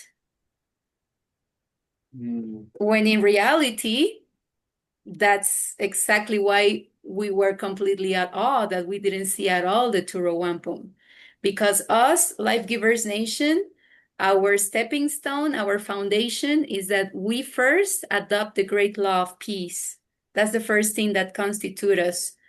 That is why for our foundation, we requested a great law of peace from the Longhouse, because how can we adopt something that we don't know, that we don't have, that is not ours? So the Longhouse did a great law of peace recital for our foundation. And then as we adopted the great law of peace, we also have a law recital every 5 years. So we just had the first 5 years in 2024. So that's going to be a process. But why I'm saying this is that us, LifeGivers Nation, can only work with the great law of peace through the Turo Wampum. So those are like our basics to work with a group. So a group, if they, that's why I guess Angeli's pointing, what she sees like literally written in the document, that it's democracy from the get-go. If that's, we know that many people want to do things differently, but then in the how they do the things is the same way that they want to change, but they are reproducing the same things. And we comprehend that there's, for many people, no options, that they don't see them or they don't have them. And we know that there has been a barrier to divide the Native people from the Quebecois, and like there's going to be sometimes even like a certain condescending, like Quebecois are going to see like, oh, but Native, we can include them, like put them under our wing or something like that, but those are the things that we are there to get rid of, because the first humility that the LifeGivers Nation had to have to be founded is to say, these are not our lands.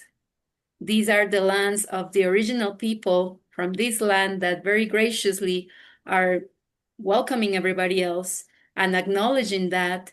We know that whenever our mother would tell us, if you go travel somewhere and you go somewhere, do what they tell you and do what they would do, That's like the common rule of common living, our good living with our neighbors, where you go, you do what they tell you to do. So if we are in the original people's house, in this case, the Five Nations Longhouse Confederacy, we acknowledge that they have the great law of peace, that they extend that great law of peace through the Turo Wampum, and basically because it's also just the great law of peace that could attain peace in the region. And that we don't know of any other constitution that actually says how to attain peace and to maintain it.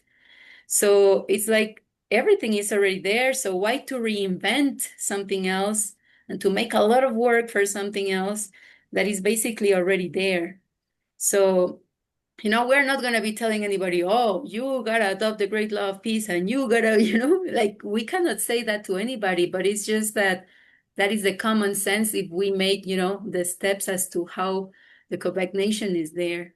So that's why we were insisting in the LifeGivers Nation. We deliberated through it, the report that Angel sent was sent to the clans, to the wolves, to the bears, and the common understanding of everybody was that the Turo Wampum has to be the tool to be able to work. That's the first thing that has to be recognized in the sense that, yes, there's a Quebec Nation, but the Quebec Nation is not like here telling the people, Native people, what to do. The Quebec Nation can be in an equal interface with the Native people, provided that they work with the Turo Wampum, because the Native people will never put themselves on top saying, oh, you do this, you that. No, it's a mutual identity recognition. So that's the interface, the Turo Wampum. So yeah, that's why these things need to be said, need to be named, so that we can here have a common comprehension, understanding of the process, and from there we can see the possibilities of what can be done. Yeah, so. Yeah, so to understand that no matter what the non-native people do, the native people will never join them. We'll never do that. We will not join anything that the non-native peoples are creating. Because whatever they are creating is based on their foundational knowledge, their foundational way of being, which is colonial way of being, which is imposition, which is the fact that I am not in France asking to work with the people of France. But yet French people are here wanting to create something in my house, and then they want my people to work with them. Never, ever, ever going to happen. That will never happen. So that's to be understood from the get-go, that there is, like Edith said, the Turo Wampum Treaty as to how we are supposed to work.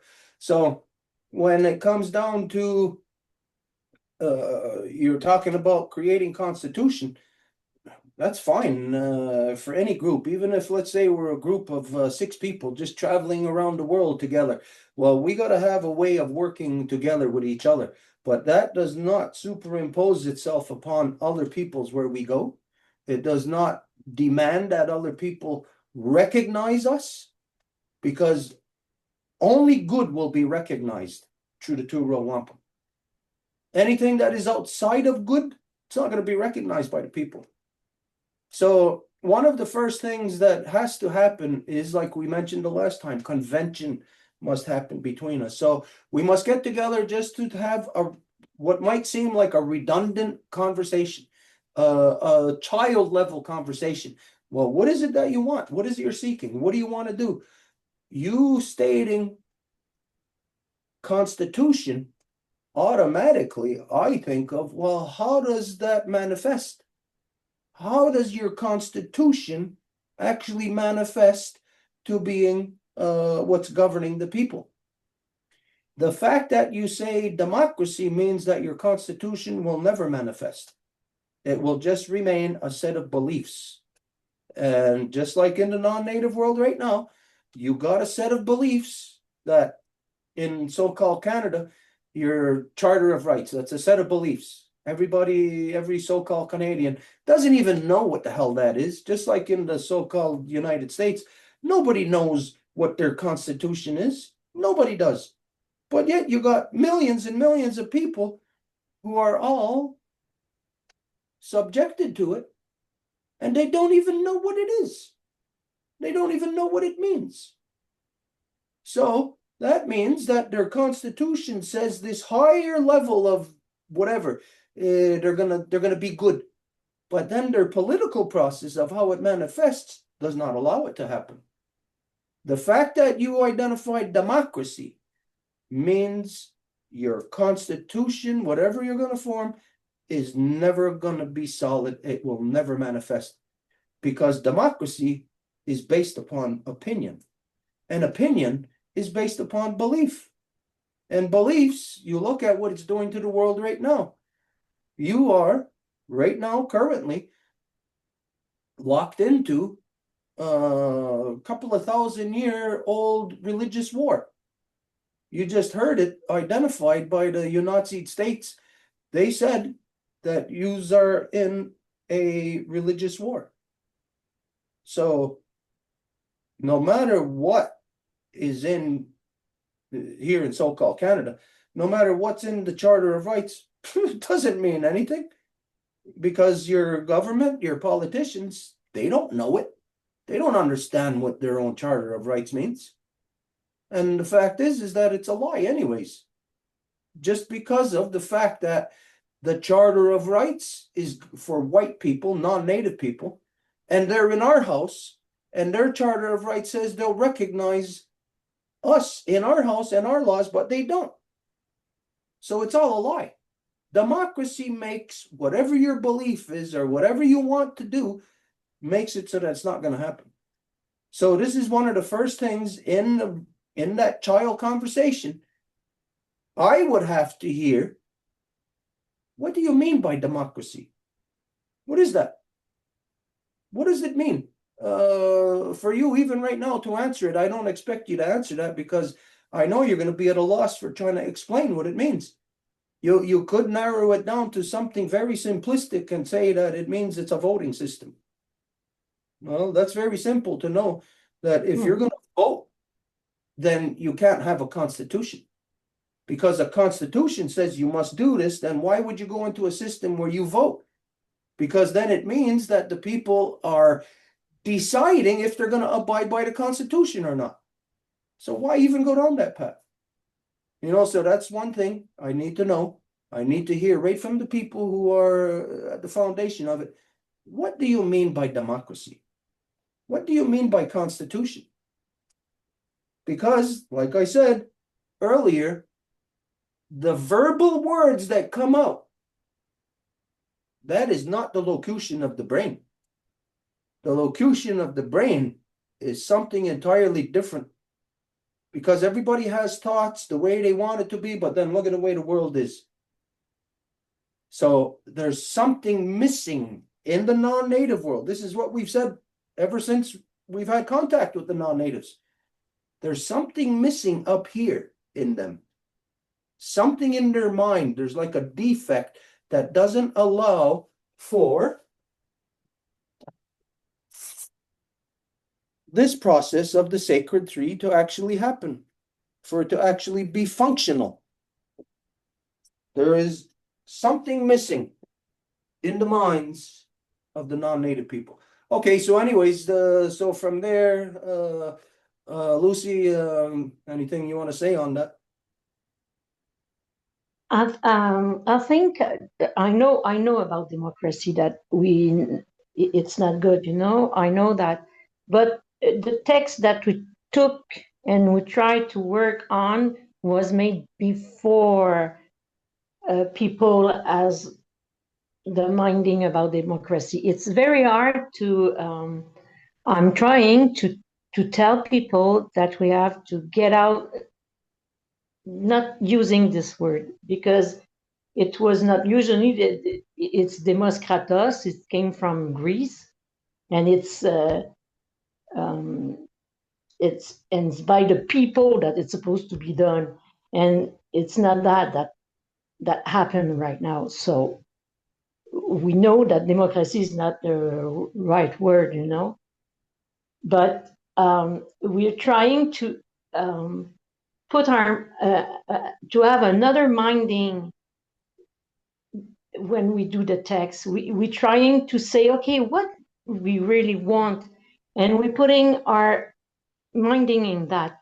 But if we it's only like a workshop, only to help our brain to think about something else, something else than how can I say that? It's a work, but if we got together on convention, we won't talk about that. We will talk about how we can come together with the wampum and everything, because they know the wampum, but they don't, they know the word only. They don't know really how it works. Me, I've been there for 2 years. I was not on Zoom. I was listening to you on Facebook when you are doing that every day, and every day with 26. You know, I was with you. I know how you manage that. It's very fun. It's very good. It's perfect, but they don't know what it is. So when you talk about the great law of peace, for them, how can I say that? They usually thought that it was your side, that it was the bad one. Hey, they told us that at school. So people, they have to put that, all erase that and rewind, you know, go, okay, this is what it is. But it's not me who can tell them that. So it's you. So that's why we have to go together, explain everything, and everybody can exchange about the way of thinking. Because the problem is there. It's like many religions, they're all talking about a God, but it's the same. It's the creator. So they're talking about the same thing, but they're going to war because it's not maybe the same color, the same name, I don't know. Everybody are missing that. But if we talk about the wampum, there's no way that you can be, you know, comment on dit, mélanger? Comment on dit mélanger? Confused. Yeah, confused, you know? What'd you say? Mixed or confused? Yeah, mixed or confused, yeah. So I think we have to get together to talk about that, because when I'm with you since 2005. I'm there and I'm listening. I talk to people. Well, some people say, "Oh, it's nice, yeah, nice, yeah," but it's wampum. Wampum, what's that wampum? And then I have to explain. They don't know. It's a treaty. Oh, a treaty, yeah, with the Reine Victoria and everything. So you don't know that? No, I don't know that. And it's a treaty that is good, a good one. But nobody follows that. So, and every time I have to explain that if we add this with us, it can change everything. But it's hard to, you know, it's hard to explain that to people. But I think we have to, the people that they want to change something, we have to talk to them. Because if we don't talk to them, we cannot bring that good, you know, it's like a good news, you know. Oh, yes, there's something there, you know. Anyway, because we talk about the wampum, Alain too. But Alain is another thing now. He's trying to do an assemblée constitutionnelle. Comment on dit ça? A constitutional assembly? Yeah, but he's working more with politics. And it's not, we are not confronting ourselves, but it's like we're not in the same mood for that. Because I say, well, I don't want to go to talk to the party, even do nothing. They all the same. Mm-hmm. It reminds me, you know, when we were young, we were listening to wrestling. You know, wrestling. They all going and and after they go take a beer all together, right? This is what I see. And I you know, I'm laughing every time because I know it's not funny, but sometimes listen, when you know Artemis project, you know why they want fuel, they want money from public money. Why they took all the money that they took? Anyway, and they all signed the papers, for Artemis. All the comment on dit, les pays, country, all the country was in it.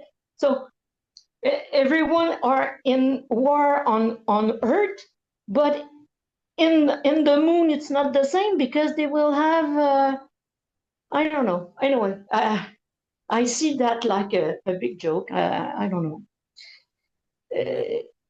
This is how I feel.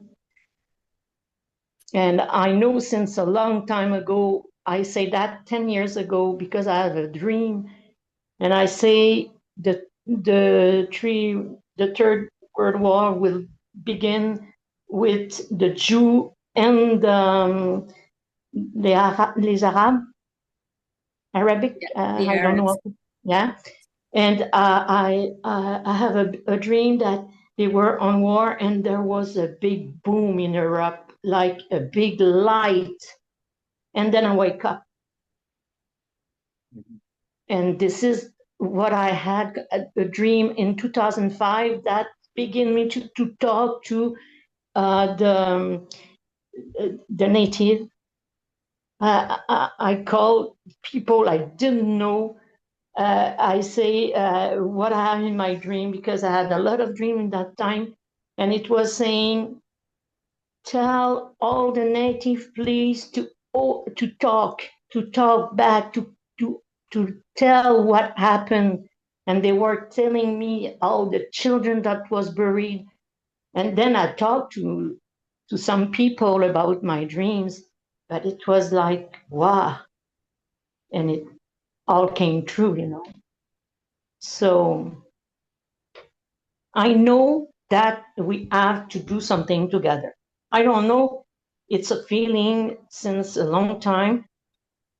And I'm not rushing, but now I think it's a time, because it's like we have to know where we are going after, because we are not going in the same way as they go, you know. So we have to put us together, help our children, maybe with our schools and everything, and we have a lot to do. So I don't know. So we have to begin with something. Yeah, you got to begin somewhere. And the native people, regardless of what nation, every nation has seen this rise up, and then this fire start within the non-native people, only for it to have it be squelched. And it's not that the government has to come along and squelch it, it's the individuals who actually squelch that fire, because the individuals are full of lies, full of false beliefs. So if you believe lies and then you try to function with somebody else, there's no functioning there. So this is what we've always identified with the non-native people, is that the lies that what you have to address first is you got to get the lies out of yourself. You got to first address yourself. As you know, especially life givers, I would imagine you know this, that if any guy is going to be compatible with you, that you can't have that guy be a warmonger. You can't have him be a narcissist, male dominant. Otherwise, you're not going to have interaction with him. So what you got to do is you got to get the warmonger out of him. You got to get the narcissist out of him. Now, you cannot do that. The individual must want to do that. So this is where it comes down to that you must address the lies within you. What is the lies within you? Democracy, number one, is the lie. The religions are the lie that fuels the democracy. The belief in war. The non-native people believe in war. Even you can say, no, I don't believe in war. The fact is that you're paying for war. You're actually supporting it. I mean, not to say you're so bad, Lucie, but the fact is that the system that you're locked into, you're paying taxes that goes to war, that you're paying for the bombs that Canada's going to start dropping on Iran, and there's no way that you can separate yourself from that. So you must address that, not me, because I'm not that. The non-native people must address these things. The stupidity of religion, the stupidity of democracy, because democracy is constituted out of religion. Because the democracy that everybody thinks on earth, like, what's the democracy? You can't say any place in Europe is a democracy. You'd be a complete fool for anyone to say it's democracy, because they've never had any kind of thinking that anybody's going to say that, well, democracy is representation. Wow. When did Europeans ever have that? Did they ever have that? Ever? Can you ever think of it at one time, anywhere? Any single one of them? No. So when you say democracy today, then you're actually saying war. When people say we want change, we want to make a constitution based on democracy, or without it even being addressed, just thinking you're going to fall back on the way democracy manifests, that's representation of the people, but it represents you into misrepresentation. It misrepresents you into the lie that these religions, the warmongers, want you to be. Okay, so democracy must be addressed. Religion must be addressed. I will never sit and talk with somebody who's of a religious belief. Impossible. You can't talk with that person. You could talk with them and they'll say, yeah, I believe what you're saying and I support you. But then the fact is that when it comes to the political spectrum, that anyone who's religious, they cannot go along with what's right or correct. They got to go along with what their religion says. To the point of where today, right now, there's billions of people on this earth, billions, who are all corralled in the stupidity of religions, who all believe 100% in what you said your dream was, that war is going to develop between the Jews and the Arabs or whoever, whatever hell you stated it, and that you've seen a flash of light. Because the Jews want nuclear holocaust. They want that. That's their agenda. They got a nuclear bomb so that they're going to use it. And they're going to use it on the Arab nations, the Arab people, or anybody who's just not Jews. Because they are the chosen one. And anybody else who's not the chosen one, they're going to use that nuclear bomb on them. This is a guarantee. Right now, I'll guarantee the whole planet, and big deal, you could say, how am I going to guarantee this? If it doesn't happen, am I going to pay you or something? I'll guarantee you that the Jews are going to use a nuclear bomb. They are gonna. It's going to happen out of Israel. That's the reason why they got it. If you're worried about, like, if there's only one gun in the room and only one person has it, and everybody's worried they're going to get shot by this gun, well, who are you going to get shot by? Only the people who have the gun. And it's either the Jews in Israel or it's the Genocide States of America. They are the ones that are going to drop the nuclear bomb because it's their religious belief that there's in their stupidity of the God syndrome, that God is only going to come back once they're, or whoever, God or their savior or whatever they want to refer to it, is only going to remanifest once things are at the brink of destruction. Yeah, slice your wrist and say that life is going to come back right when I'm at the final brink of destruction. Will life come back? No, it won't. Only stupid people are confused that way. And every religious person on the planet is a stupid person. So anybody who's involved in your group that is religious, it's not going to go nowhere. They're going to sabotage it. Guaranteed, they are a sabotage. So it must be declared in that group that we have nothing to do with religion, that we have nothing to do with democracy. So you must address what's all the corruptions at your foundations of the non-native people. So these corruptions must be addressed. So I drew you this little scale here for us to understand what is happening right now. This is demonocracy. It's your democracy. And on the scale, what you have on one side is the warmongers. What you have on the other side is the religious people. And then you have in the center the people, which they call, from Greeks, this is the demos right here. But the democracy is in these things. The demos is there, but it's these things on the scale that tilt the scale to have these people in the center trickling out and going this way. So that what it does is it tilts the scale. And if it goes if they end up going this way, they think they're going for something good. When you hear God, well, you always hear God and country. So God is not something on its own. God is something that is connected to war, because God and country means you're going to fight, you're going to defend, you're going to kill for your country, for your God. Mhm. So the corruption of democracy, the stupidity of democracy, is that the people allow themselves to be torn in between the two stupids, the evil twins of democracies and bureaucracies. And bureaucracies is the corruption of democracy. It's just not there. You don't even have a word for it. You don't even understand that it's something like a white elephant in a room that is invisible to you.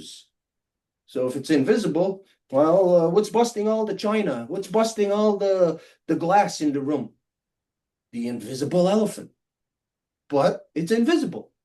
So it's not really happening to the people. They don't really understand it. They can't comprehend it.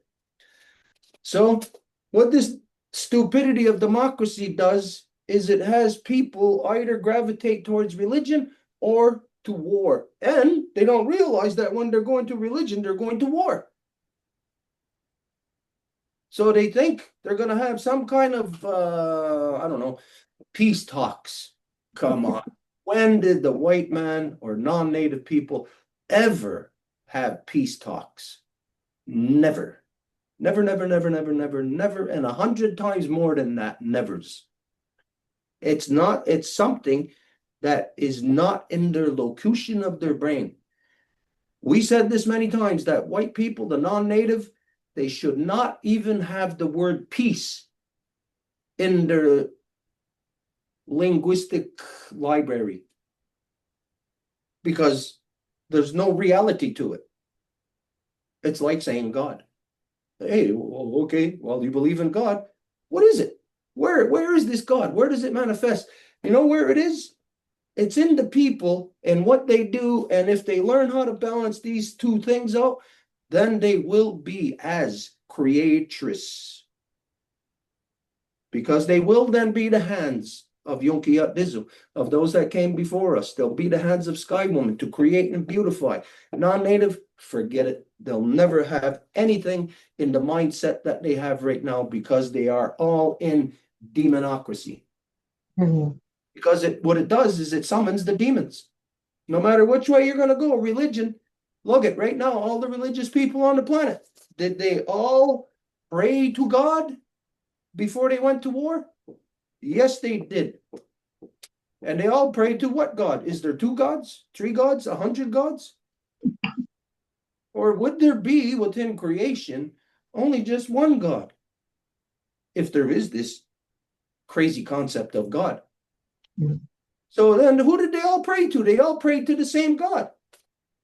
They all prayed to the same God to go to war and to kill other people. So they're just what they are. Is they're crazy insane. Mhm. They have something missing in their brain, and what it is it's the center point, just like here. So they remove the center point and they put that power and that energy all on one side of the scale, and people don't realize that, hey, you know what? This is folded into each other. Religion and war is on the same side of the scale. There is no separation between religion and war. So this is what's missing here then, because you got the religious and you have the warmongers They canceled this out, which could balance these things out. They canceled it out so that it's war, religion. It's religious war. Which, again, now it's clear no one on earth can dispute this because the head warmonger, Trumpler, just said it. They just literally said it to the world. Mm. What does it mean? Anybody who's following any of these religions or democracy, you know what it means? Yous are all a bunch of retards. All retarded. Literally retarded. What the word means, not what people of today want the word to mean, like they misuse the word gay to mean something else. So they all get mad at it when you use that word or whatever, or they don't understand what the real word is of homosexual. And when you do use the real word, oh, they all get offended. Why? Because they're not homosexuals. They're gay. What the hell does that mean? What does it mean? What does it mean, religion? When you live in a world of war, it means nothing. You got, like I said, a bunch of retards who just make excuses for their retardedness. So nothing in the non-native world is ever going to get anywhere. And don't forget this number one thing. I am not in your house. Mhm. I will never, ever in my life, I am not a retard. I will never travel across the great waters. Only if it is official business on the highest levels. They will never get to that level. It's impossible for them. So what the non-native people have to accept and realize, come to a realization of, is that you are all doomed. You're doomed on the path that you are on. You are here in my house for a reason. You've all tried to escape your insanity of the homelands that you came from. You don't know it. The people of today don't know it because you're too separated from the wisdom of your elders. You don't have elders with wisdom. You got it reversed where it's young people who are in power through democracy. What the hell do young people know about anything? Nothing. They know let's pick up a gun. That's all they know. They'll never have the ability to correct or to change. And so this is what you and anybody else, any non-native person, if you don't come to this realization, it doesn't mean nothing to me. What it means something to is that you are coming to your end. Now, right now, there's a war, supposedly. It's not a war, it's an invasion. It's a war on Iran. It's not a war with Iran. Because everybody knows, hey, Iran was just sitting back, twiddling their thumbs. The Junatsid states came along and started killing them. So it's not a war. You're in an invasion. So what you got to realize right now, all the non-native people, that you've not all of a sudden just stepped into this invasion. It's been building for a couple of thousand years. You just don't know it, like I said, because you got no wisdom of your ancestors or your elders to be able to tell you anything, to remember anything. You're not from any continuum. Because democracy makes it that each generation is a new thing. They got no knowledge based on the old thing or anything. The only thing that is consistent within them is technology, and everything, all of their technology comes from this war. All of your technology. So the young people of today who rise to power and they think, hey, here's our power through democracy, they got the power of war, and that's it, no other power. So for non-native people, what you've got to realize is that you're heading towards a brick wall at 100 miles an hour. Now, that's not for me to do anything about except warn you. Hey, come on. And after 500 years, we just know now that the non-native people are just stupid. Yous aren't going to listen to nothing. They're stupid. We've been telling you, showing you for 500 years, peace, love. For 500 years, even right to this second, yous all said, that's what you said to the native people. Yous all act like as if yous know better. The only thing you know better is how to kill people. That's the only thing you know better than us. We know better than you of how to live in this world. And so the person who's in that vehicle heading 100 miles an hour at a brick wall, I ain't going to jump in the back seat with them to talk to them and try to explain stuff to them. No way in hell. They're going down on their own. You might say, hey, wait, when the Jew Nazis dropped the nuclear bomb on Iran, which ain't too far from now, count the days, it's not too far from now, you're going to say it's going to affect all of us on Earth. When that car hits the wall, it's going to destroy the car, it's going to destroy the wall, and a lot of stuff around it is going to be caught in the debris, in the explosion of things. But what's happening is that the non-natives are just eliminating themselves. That's what they're doing. So anyways, all of this stuff, convention to address all of these things is what is necessary, what is needed. And we're at this stage of where now it's like, it's not going to be a nice thing. We're not going to be nice to you. No way in hell. That time is over. It's going to be like a professor in a university telling you, sit down, stay quiet, shut your phone off. If not, get out. It's going to be precisely like this now. And no non-native person is going to go for that. So you know what? It's going nowhere. Everything is going nowhere. The non-native is hell-bent. We've identified this before. They know that they've been on the path towards hell. And what they do is, as it becomes more and more increasingly in sight, what they do is they step on the gas. They put it in high gear. And they say, come on, everybody, all together now. Let's race towards the gates of hell and kick them open. This is the non-native agenda. So when you think of this, all of this together, what we've said many times, there was, Edith, you may recall, you may recall this, I don't know if you do. There was a conversation that came up with somebody recently, somewhere, and asked us, how could the natives and non-native work together? And I says, we can't. It's impossible. Because I, for one, will not have anything to do with evil. Non-native people are evil in the way that they are, just the way that every single one of them are. They're all constituted within this corruption, so they all think evil. None of them think peace, unless you're engaged in a proper two-row wampum relationship, which, you know what? Of 8 billion people, you're looking at the people who are engaged in that. Right now, there's nobody else out of 8 billion people. And those 8 billion people are not native people. They're all non-natives. Mm-hmm. So, you think of this, what I said to this person who asked this question.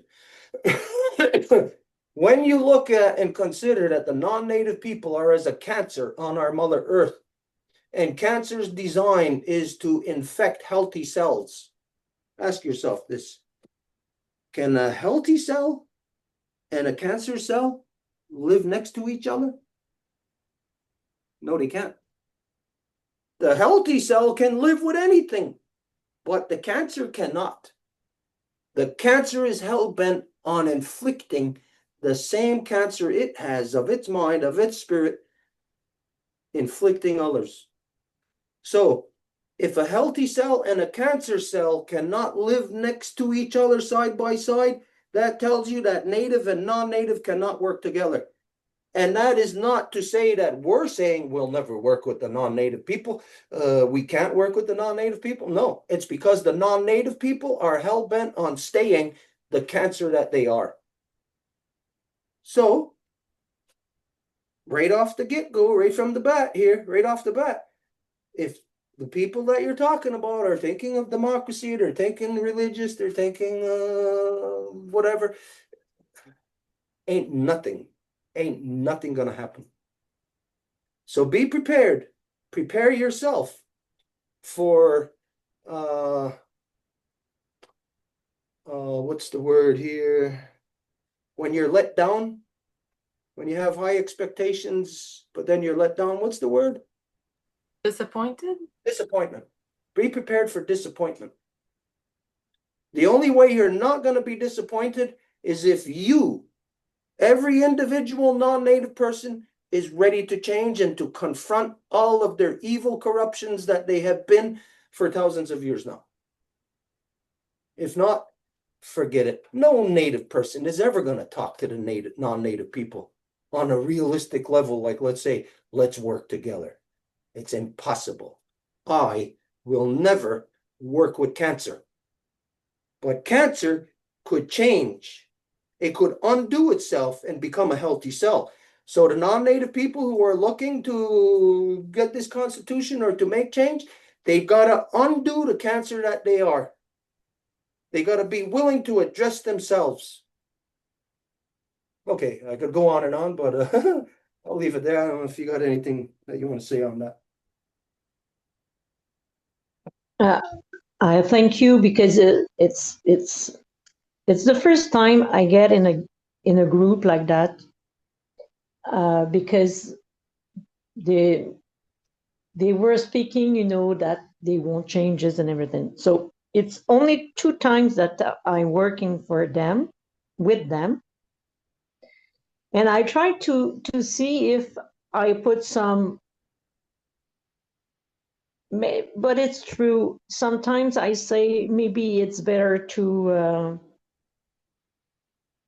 to stop that and maybe send a letter to LifeGivers to see if I can go and be a life giver, because I'm not in the war thinking. I'm not in that. I'm on the opposite side. I'm trying to bring my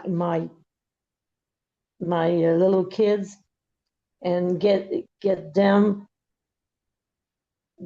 le sens de la critique. I don't know how to say that in English. Critical thinking. Yeah, because I'm trying to take my little gang, and I send everything that you say. We talk together about a lot of things, and it's true that a lot of people stay in their mind and I have difficulty to talk even sometimes to my sister or my brother. They don't understand me when I talk. They say, where you are going to find all those thinking? It's not that, because they don't listen to the same thing as I don't listen to TV. I'm always going on things that I want to know. I'm going in the internet now and I say, okay, I want to know that. I'm going to find myself, because it's hard with people right now. They don't know where, they follow the TVA and Radio Canada and all those things.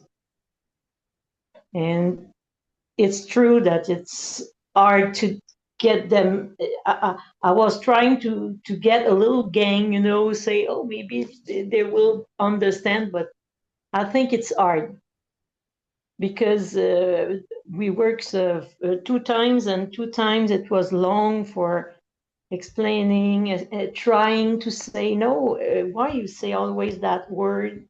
We can change that, but it's hard. It's hard, and I understand what you say, because I follow you since a long time ago, and you have, I tried. Yeah, I tried, but it's not. So I tell them that every Wednesday we have meeting, and I tell them that they have to maybe come, have to come to see how it's working and everything. But it's hard for them to have the truth in their face, They don't take it. Yeah. So I have to think about all this. But I'm happy that I listened to you. It's all right. when you think of how a nuclear bomb is made, I don't know if you could think of that. I can't think of it. I know how they do it. I know the science of it, but I can't think of it. I can't see it. I can't imagine it. I can't comprehend it. So when a person can't comprehend something, then they can't talk about something. And if that thing that they can't comprehend is predominant in the world, then no matter what else they're going to talk about is going to get nowhere. It's nowhere stuff, because this predominant thing is the thing that's affecting their lives on a daily basis. So, you know, the non-native people, they're just not ever going to be ready. I'll say they're never going to be ready to talk about, to move from the war position that they are to move into peace. So you think of it like this: if you're on the Titanic and you got your glass of champagne and you got your mink coat on and your pearls and your jewelry and all of this, and you're living high on the hog, and you see a canoe paddling on the side of you, you're never going to get off the Titanic. No one will. They're going to go down with the Titanic. It takes a completely different mindset, agenda of the individual who is on board the Titanic to want to get off of it. But what billionaire or millionaire is going to want to give up being a billionaire or millionaire and to ride in a rickety old canoe? Never. It's just, that's the way it's designed. The hypnosis, the mass hypnosis is designed that way to lock you into it, that you can never get out of it. And this is the maze, the mind effing, where all the non-native people are. They can't find their way out of it. And the canoes could come up and circle around the Titanic, but we said this many times, we can never go right up to get you off the Titanic. We won't even get near the Titanic. You'll hear our drums beating. You'll know that we're there. But we'll never actually be in the same space and time together. Because like we said, cancer and healthy cells cannot coexist side by side. It's not. It goes against the laws of physics. So you got to ask yourself, what in the hell are the non-native people doing in this world?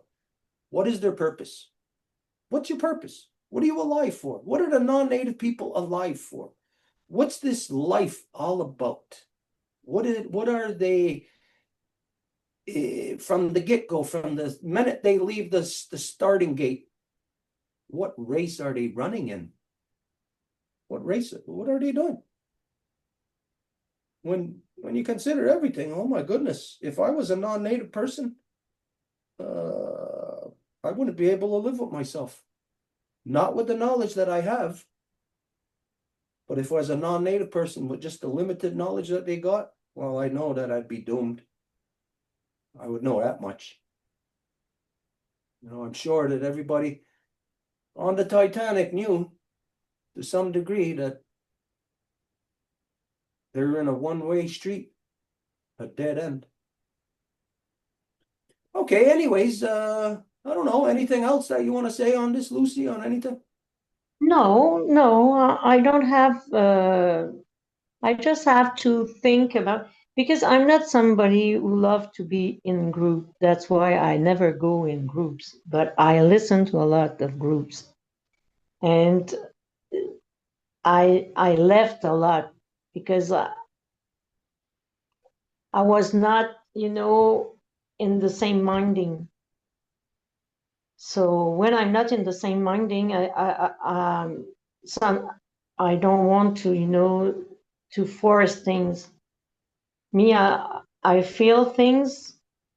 I know that love can save a lot in that world, and I think that love is like an energy, a good energy, and I'm trying to send the most that I can by love.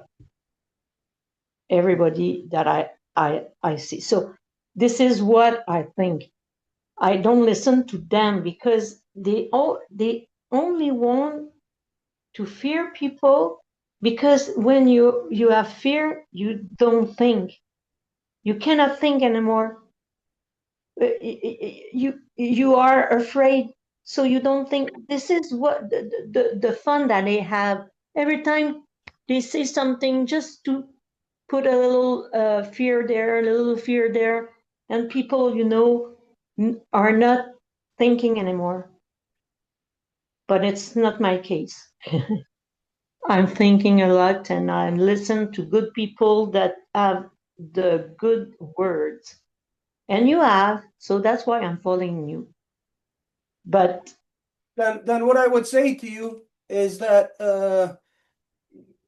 as you identify, you're not good with groups because groups are all screwed up. It's groupings of corruption. So if you're not good with groups, it's because you don't like the corruption. What you got to do is, you got limited time. You got to decide to jump off the Titanic. And it might be like a leap of faith because you can't see the canoes. You're going to be jumping into the water. You got to swim to the canoes. So my advice to you as an individual, just you, Lucie, is for you to find your way to the LifeGivers Nation, because that's the only thing that we work with. I'll draw the parallels that here in Kahnawake, all of Kahnawake, my people are the Titanic. There's no talking with them. It's impossible for them to correct. The only connection I'll have is through the Ganyangahaga land defenders. So the Women's Nation is on that level of the microcosm right here in Kahnawake of the only way I'll work with anyone in Kahnawake is through the land defenders. The only way I'll work with any non-native in the world is through the LifeGivers Nation. So, because that's the only truth. There's no truth else in any of these groups. There's no truth in them because they're all trying to exist within the status quo. They're all trying to grab what they can, trying to stuff their own faces because they see the billionaires stuffing their faces and they're trying to get what they can. They're not trying to do what is supposed to be done. And they're not trying that because they don't have constitution. So on the levels of, for every non-native person in the world, the only way that we'll work with them is through the LifeGivers Nation. Same as here in Kahnawake, the only way we'll ever work with anybody in Kahnawake is through the Ganyangahaga land defenders. So just to know that it's not something that is just there that we're projecting to the non-native world. I got to project this to my own people because my own people are more the poison than what the non-native is. Because when you think of this, if we say here's the barrier, let's say I'm on this side or whatever side, just remove religion or war. If I'm on this side, they're over there, and the non-native poison is on that side trying to poison us, and my people are standing right next to me, but they got their heads up the white man's rear end in religion, the heads up the white man's rear end in democracy, which everybody in Kahnawake is. They're either religious, white man's religion, or they're in white man's democracy. So that means they're poison, they're cancer, and I'm not going to stand next to them. No way in hell, because I'll be infected with the same cancer that has infected them. Won't do that. So just so that you know that we're not putting up a barrier to say this is only there for non-native people, it's also here for my own people. The barrier is not put up by us. The barrier is put up by them, by the non-natives, by the non-natives that fill the bodies of native people. But it's the white man's thinking that's in their bodies. They're avatars for the white man, right here amongst us. And I'm aware of this. I can't trust them, but they think and they want to pretend like we're one people. Of course we're not. We'll never be one people. I will never be what these corrupted bunch of fools who follow the white man's religion, who follows white man's democracy. You've got to be a complete idiot. I'm not an idiot. But everybody will say, I'm the idiot. Well, they all got their heads up the white man's ass. So, I don't know if anybody else, Edith, Angel, if you have anything to say on this, because from the perspective of the Women's Nation, if not, I think we've probably gone full circle on this tonight. Yeah, just if you do wanna be part of the LifeGivers Nation, just to signify your interest to Angel or myself directly, and we will send you the email that we send to the LifeGivers that want to be part of the nation, and we'll start the process. So it's totally up to you. Yeah. Just So I know, will send you by mail that I want to, or I say it tonight and we begin. Yeah. And what I will do, it's like stop what it's not a good thing to do. You know, I feel it, but I tried. If I didn't try, I will say, oh, maybe if I tried, maybe it will. You know, now I know that it's hard. It's hard to. Sorry, no, go ahead. No, it's all right. So send Lucie, me everything by mail. I will. Yeah, and just also, I know that Angel said that she observed the interactions in the group, and that there were people that were really wanting to learn more about the Turu Wampum and everything. So, I mean, of course you're trying. It doesn't mean that you're gonna cut them off of your life or anything. Like we're still there if they want to come. It's just that we're not gonna go in, democracy and stuff like that. So yeah. Yeah, Lucie, I would suggest now here, just for fairness sake, I would suggest that based on the conversation here that we had tonight, it could be interpreted as that I'm pressuring you and I'm directing you into doing this. I would say, don't be so hastily to make this decision here and right now tonight to say that, oh yeah, you want to connect with the Women's Nation. I would say give yourself a little bit of time to think about this. Because you are not going to be on easy street. You're going to be on the hardest path of your life. It's not going to be, you're not going to have people around you.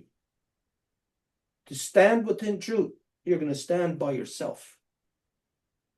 Even when, let's say, when the axe falls or something, you might not even see the rest of us there. It might be just you, because this is the way it happens. It tests our own integrity, where we're doing it ourselves. It's very limited as to when we are tested in groups. It's easy when we're in groups to say, hey, you want to do this? Yeah, okay, let's do it. But when you're on your own to do this, whatever this is the hardest thing. So be prepared for that, to know that you're walking against what everyone else on earth is doing. If you choose to take the path that I'm saying, that we will only work with the Women's Nation, LifeGivers Nation. If you choose to work with the LifeGivers Nation, you'll be working against 8 billion people, literally. So you got to be the one who will balance out this scale. So when you see it tipping that way, you got to be the one that's going to run this way, and you got to know precisely how far to run to not tip the scales too much this way or that way. So for an individual to do that, it takes knowledge. You gotta be from within continuum. And any individual right from the here and now that jumps off the Titanic, the only way to be a part of the continuum is to jump into the canoe and to listen once you're in the canoe. Because we will not be influenced by anything that comes from that Titanic. All righty. I think we got to a good understanding here tonight. I think we broke through some barriers of thought, barriers of misconceptions, false perceptions. I think that anybody who's observing or going to watch this tonight, I think that this conversation tonight is going to help anybody a lot. Anybody who's truly wants to be on a path back to their humanity. All right, outside of this, was there anything else that we have to discuss? Any other thing anybody wants to bring up or address? If not,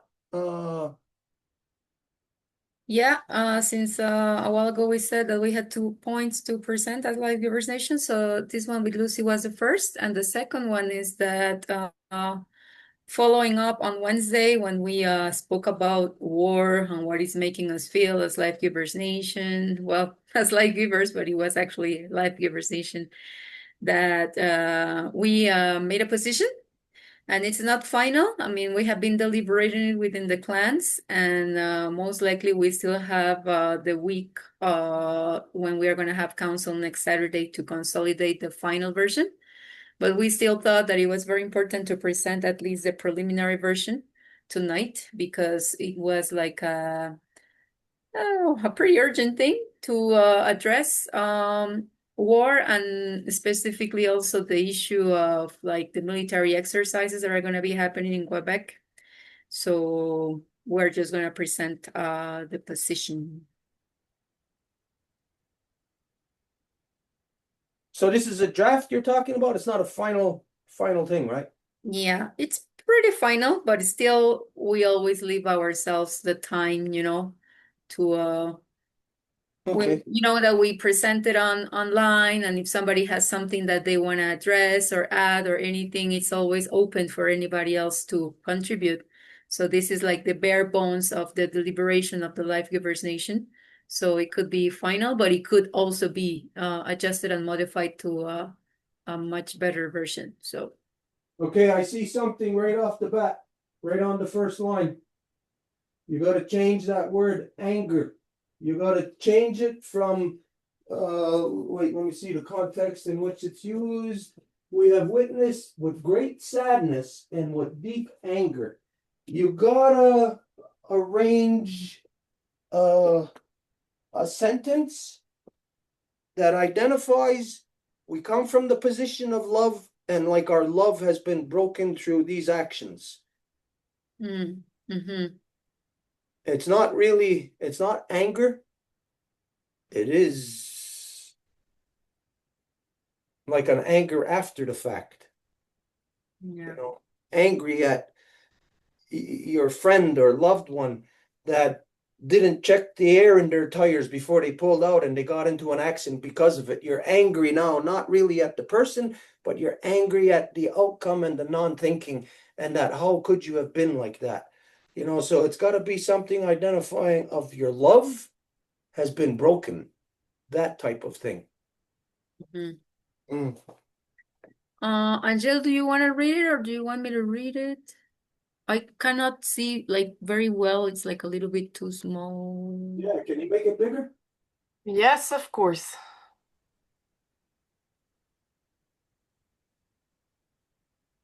Is it better? Or way bigger? Yeah, that's better now. Like that? Yeah. Perfect.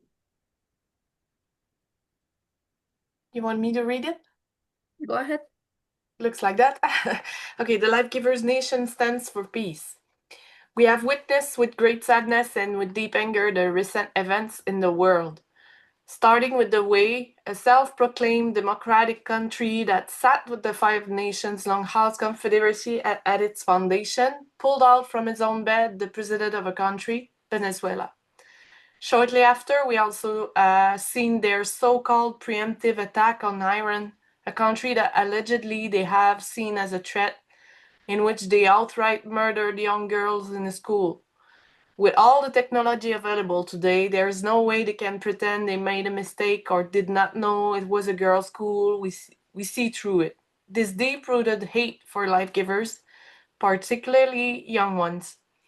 We can conclude that the warring mind never left, going after the women, the life givers, making a display out of them as they did in the witch hunts.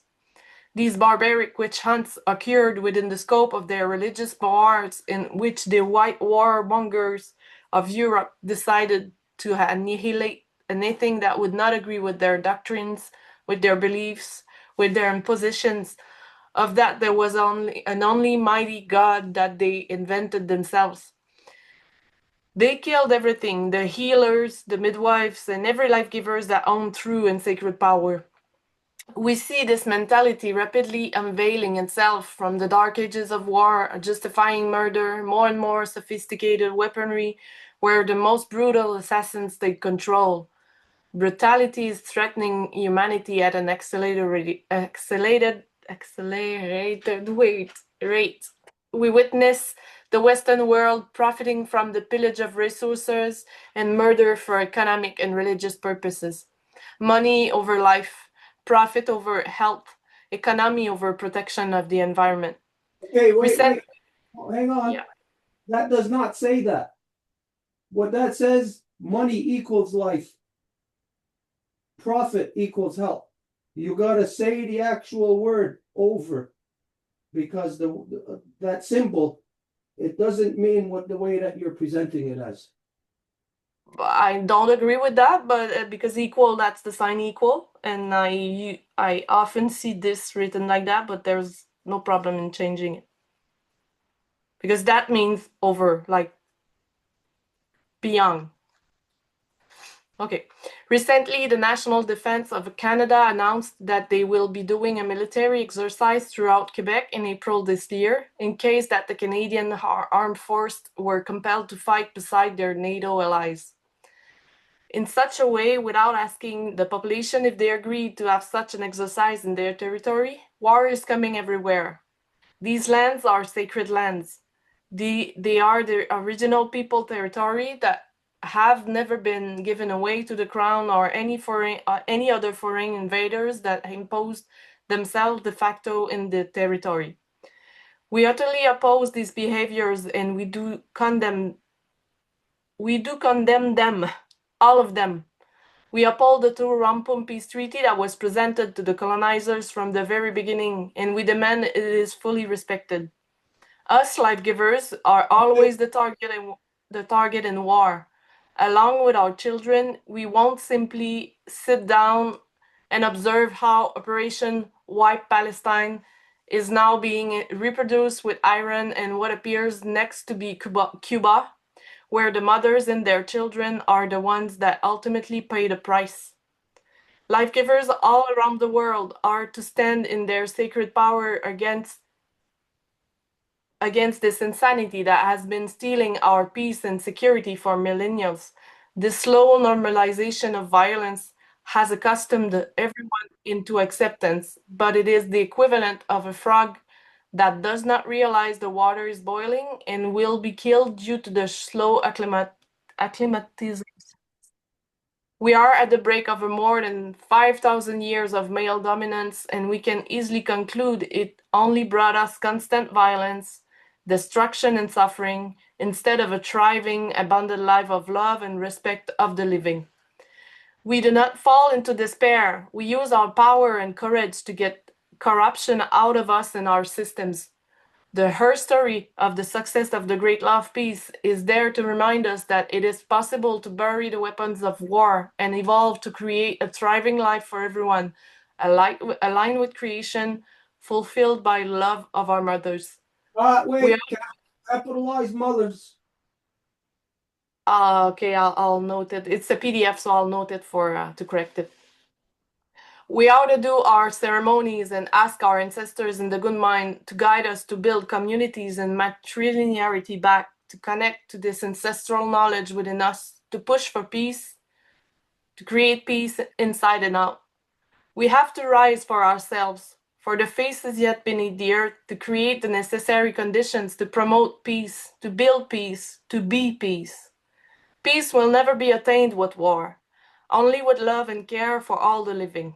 Peace, peace, peace. We, the LifeGivers Nation, are engaged to wage peace. Are you? Wow. Wow. Wow. What a document. Holy smokes.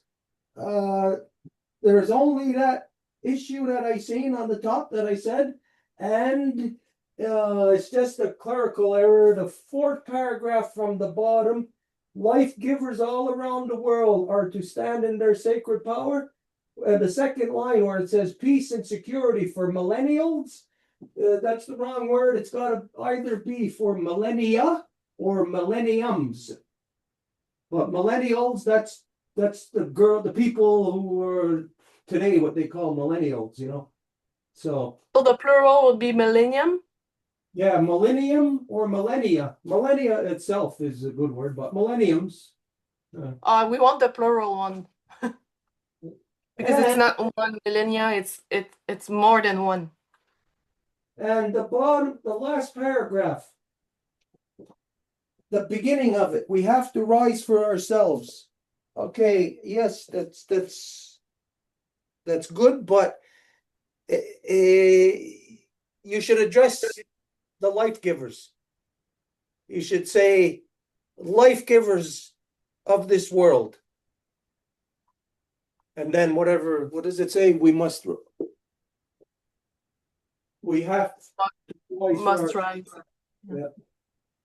So maybe there even to say we speak to life givers of this entire world, something like that, you know, like to address them right to their heart. Somebody who's reading this, a young girl who the first time is going to read it and to hear that she's a life giver,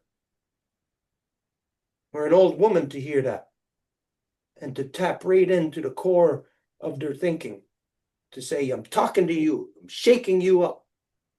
Life givers, all of us. So yeah, and other than that, that's a perfect document.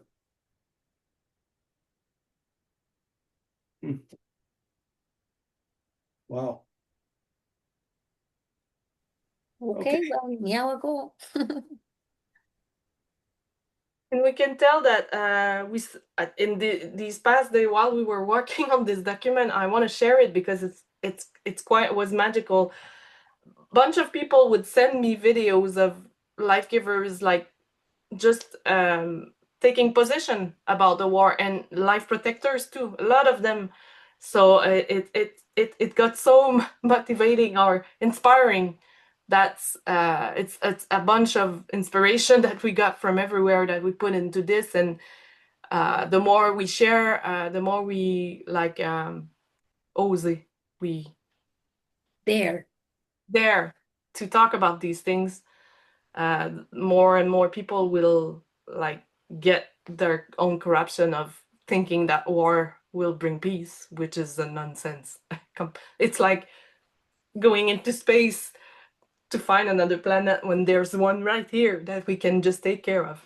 It's the exact nonsense. So I think people are more ready than ever to hear the message and to act. I'm waiting for like groups of people that will really seriously say we stop paying taxes right now. And I wait for the first corporation that will tell the government that I don't give you my taxes. And the taxes, the deduction of my employees or any kind of money that you ask me to give you, I wait for the first company that will do that, because everybody else will. You only need one sometimes to give the example of the other, and we only need 1% of population to rise, and it creates like a tsunami of change. It's 1%, that's not a lot. So it's really fulfilling. So I encourage anybody to put on paper your thoughts and do the exercise. It's really it changed your mind. It changed the way you look at things, and you can never go back. And like Stuart said, of course it's a lonely road, but it's not as lonely when you have like structured a great law of peace to lean into and to learn from. Well, I'll tell you what my father taught me is that if I remember this ever since I was a kid, I was being told this. You're always going to be alone but you're never going to be lonely. So it's not really a lonely path. It's just that there's nobody there. So, and you'll never be alone, because on that path, that's the continuum. That's everything in creation that has ever been, is what's that path that we walk. So we're not alone. We're with all the way back to Sky Woman. So it makes for a more realistic person that can't be hurt by little stupidities of people or individuals or collectives. It just makes you more realistic. And the reality is that it's you standing against 8 billion people. That's the reality. Can you defeat 8 billion people? Yes, you can. But you're never gonna if you don't start on that path. And that path begins with personal integrity. And like you said, Angel, when you're drafting it, when you're getting all this information, it's like, this is information of, well, can I go against this? Do I agree? Do I support this? And when you got all this information together, and it kind of puts you almost like on a pedestal, that I'm supposed to be a good person. I can't go against it. That's where there's nobody else there. Nobody. So it'll make you strong.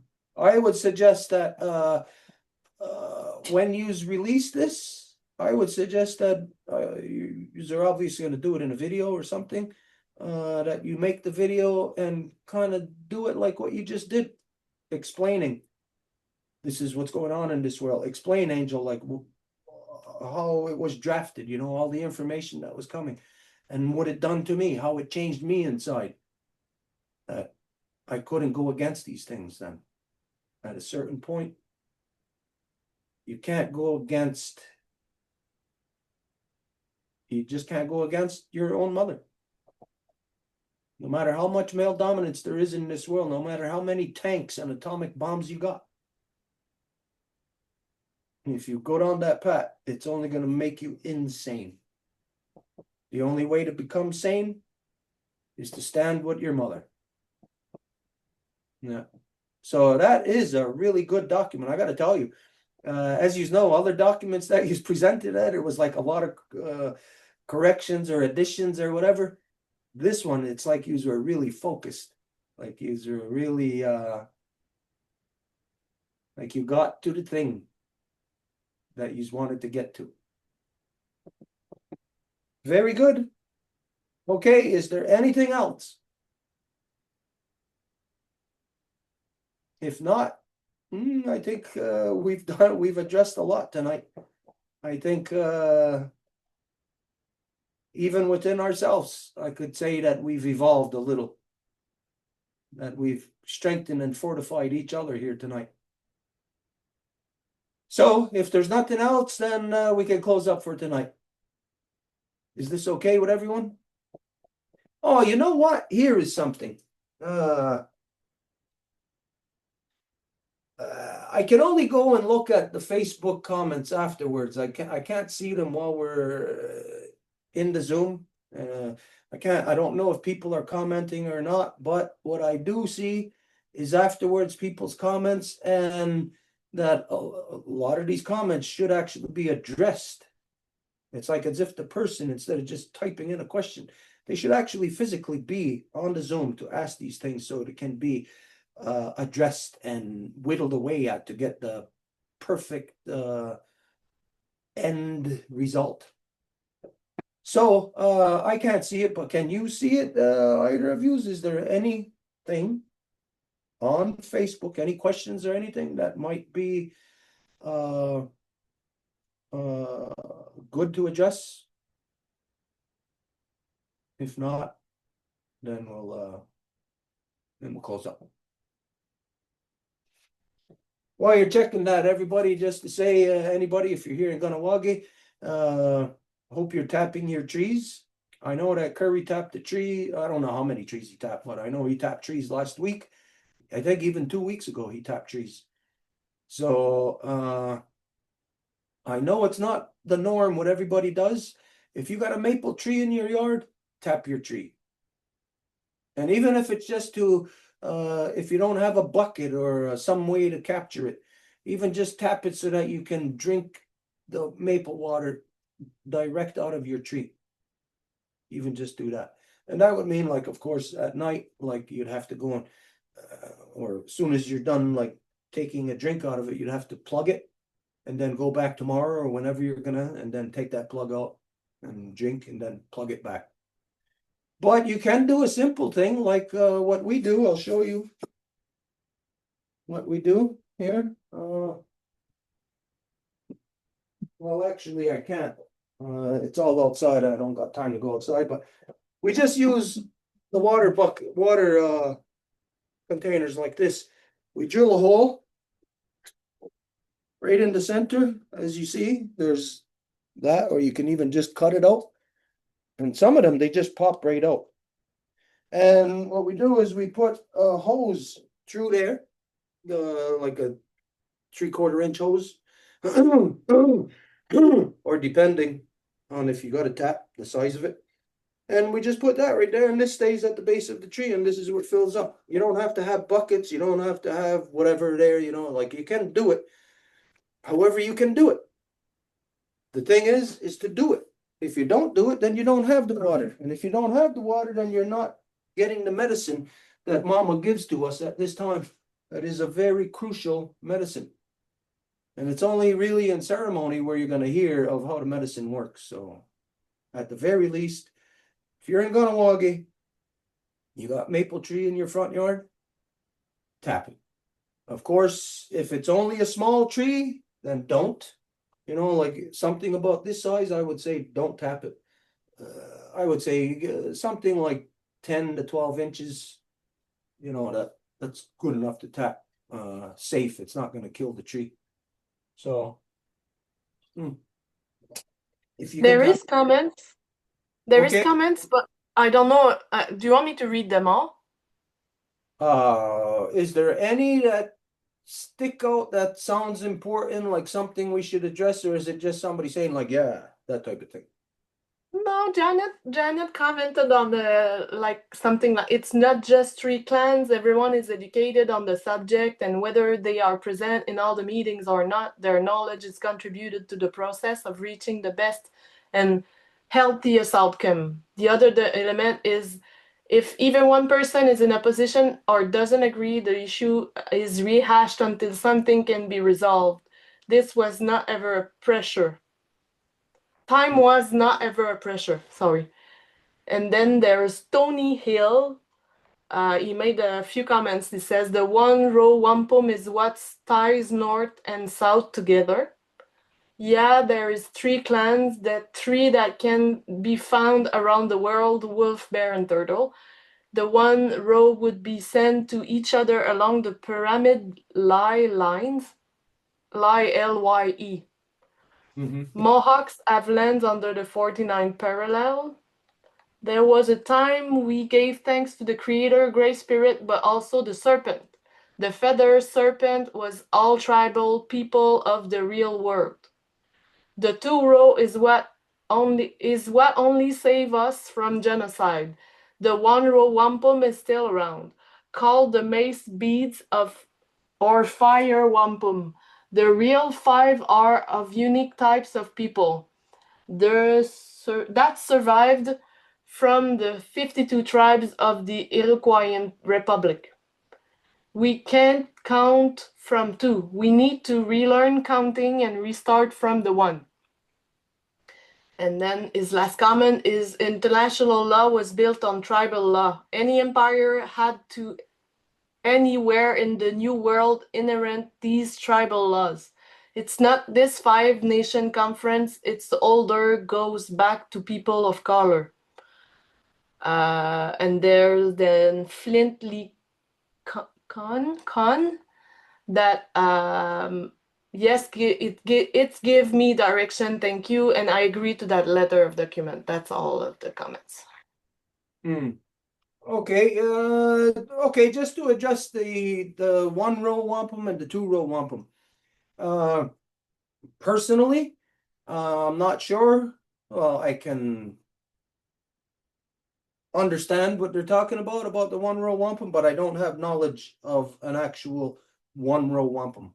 The 2-row wampum, it's not something that was created just for the political reasoning with the non-native. The 2-row wampum is something that was originally when we started walking on our 10,000-year journey of the corn, where we walked together, the life giver and the life protector, and that 2-row wampum is recorded right within our DNA. As you know, the 2-row wampum, that is physically the DNA of every human. Now, non-natives can say today, "Oh well, DNA we only became aware of it through modern science." No, we didn't. Non-native just became more dumb through modern science. So the reality of that, as we all grew, you think of a tree that's 150 feet tall. Well, it was first a seed. And while it was in seed form, the fact is that the base of every seed is the division of the two, the duality of the two. So this is I would imagine, or we could draw the parallels there as to where they're identifying of the 1-row wampum, where the 1-row is where we're just originally in that seed form. But as we know, as symbolized on the turtle's back, that yes, this is the one that we come from, but these are the two that are created from that one, and it's these two that are the twins, and it's them two that walk together in balance and harmony upon the turtle's back to create all of these things. So the knowledge of this one and the two, whether we put the word wampum at the end of it or not, it's really here nor there. It's the acknowledgement of the natural scientific growth of creation, of how Sky Woman manifests. So yeah, I could comprehend that. I could understand the 1-row, but the 2-row goes back to the very instance of creation story. It's not something that just developed a couple 410 years ago now. No, it's something that was there right from the beginning. That is the foundations of the great law of peace, of acknowledgement of one side come from the other one. That it's not that they were just, boom, all of a sudden there's two there. It comes from the other. And this is where for the 2-row to be living and applicable, the work of it, the knowledge of it all has to come applied from the male side. Because if we don't do it, then it's just us males doing what we want, saying what we want. So it's we that must acknowledge, the same way that when we do a Hontagari with Dekwa, identifying, asking our ancestors that carried a good mind to help us to return our mothers back to their natural seat of authority within all of our nations so they can manage all of our people properly once again. Every male must say this and identify that we are secondary. We're not the primary. The primary is our mother. And all the women from the newest born baby girl to the eldest grandmother, they are our mother.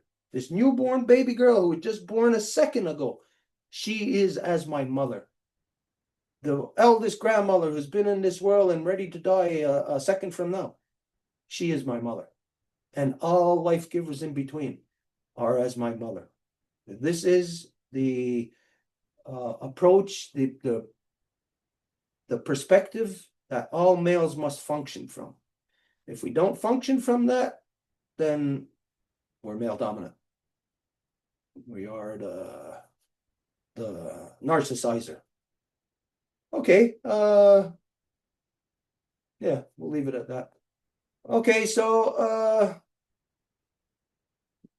everybody, before we close, just to say that everybody enjoy this time of the maple now. But the maples are running. Enjoy it. Utilize that medicine. If you never did it, if you're in Ganawagi and you're a band system person, go out and tap your tree. Go out and drink that medicine. Because then this is the only thing we will have in common, that we are both tapping into Sawairda. Other than that, we got nothing in common. Okay, we're going to close up. I don't know what song we're going to do, but we're going to do one. What are we going to do? The sound, right? Yeah. Sound.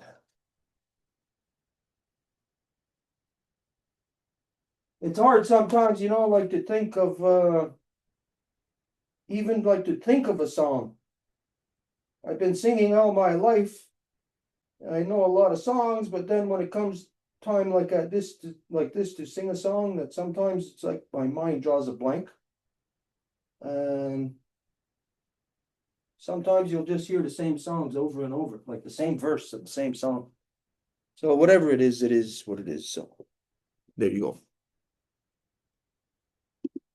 Okay, the song. Original song for magicians. So we got to pull a rabbit from a hat.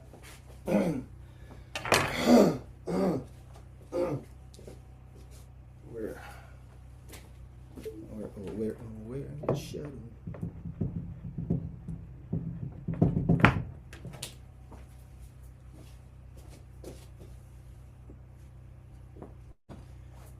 Maple water. Medicine.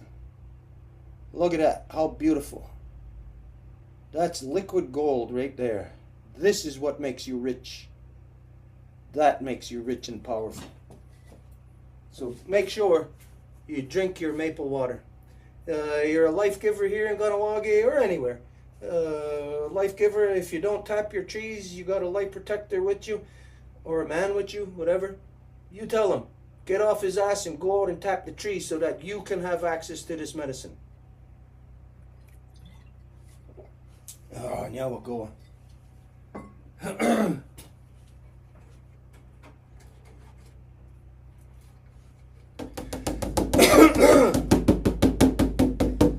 I don't know if you can tell by the sound of the drum, but it's really a lot of humidity in the air, a lot of water in the air, so it's affected the drum. Even inside here, it's boiling hot, but still. Can you hear it? Can you tell? Yes, we can. Okay.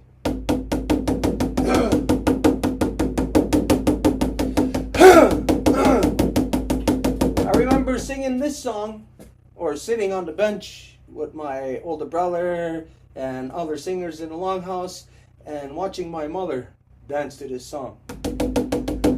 Oh, we are yo yo yogi on a hey honey yo yogi on a hey honey yo yogi on a hey away ha yo ho yogi on a hey ha way ha when hey hi now we are yo yo yogi on a hey honey yo yogi on a hey honey yo yogi on a hey away ha yo ho yogi on a hey ha way ha when hey hi now we are yo yo yogi on a hey honey yo yogi on a hey oh, Gilgiana, hey, how, way, how, and hey, hi, now we are, yo, yo, Gilgiana, hey, honey, oh, Gilgiana, hey, honey, oh, Gilgiana, hey, way, how, yo, oh, Gilgiana, hey, how, way, how, and hey, hi, now we are,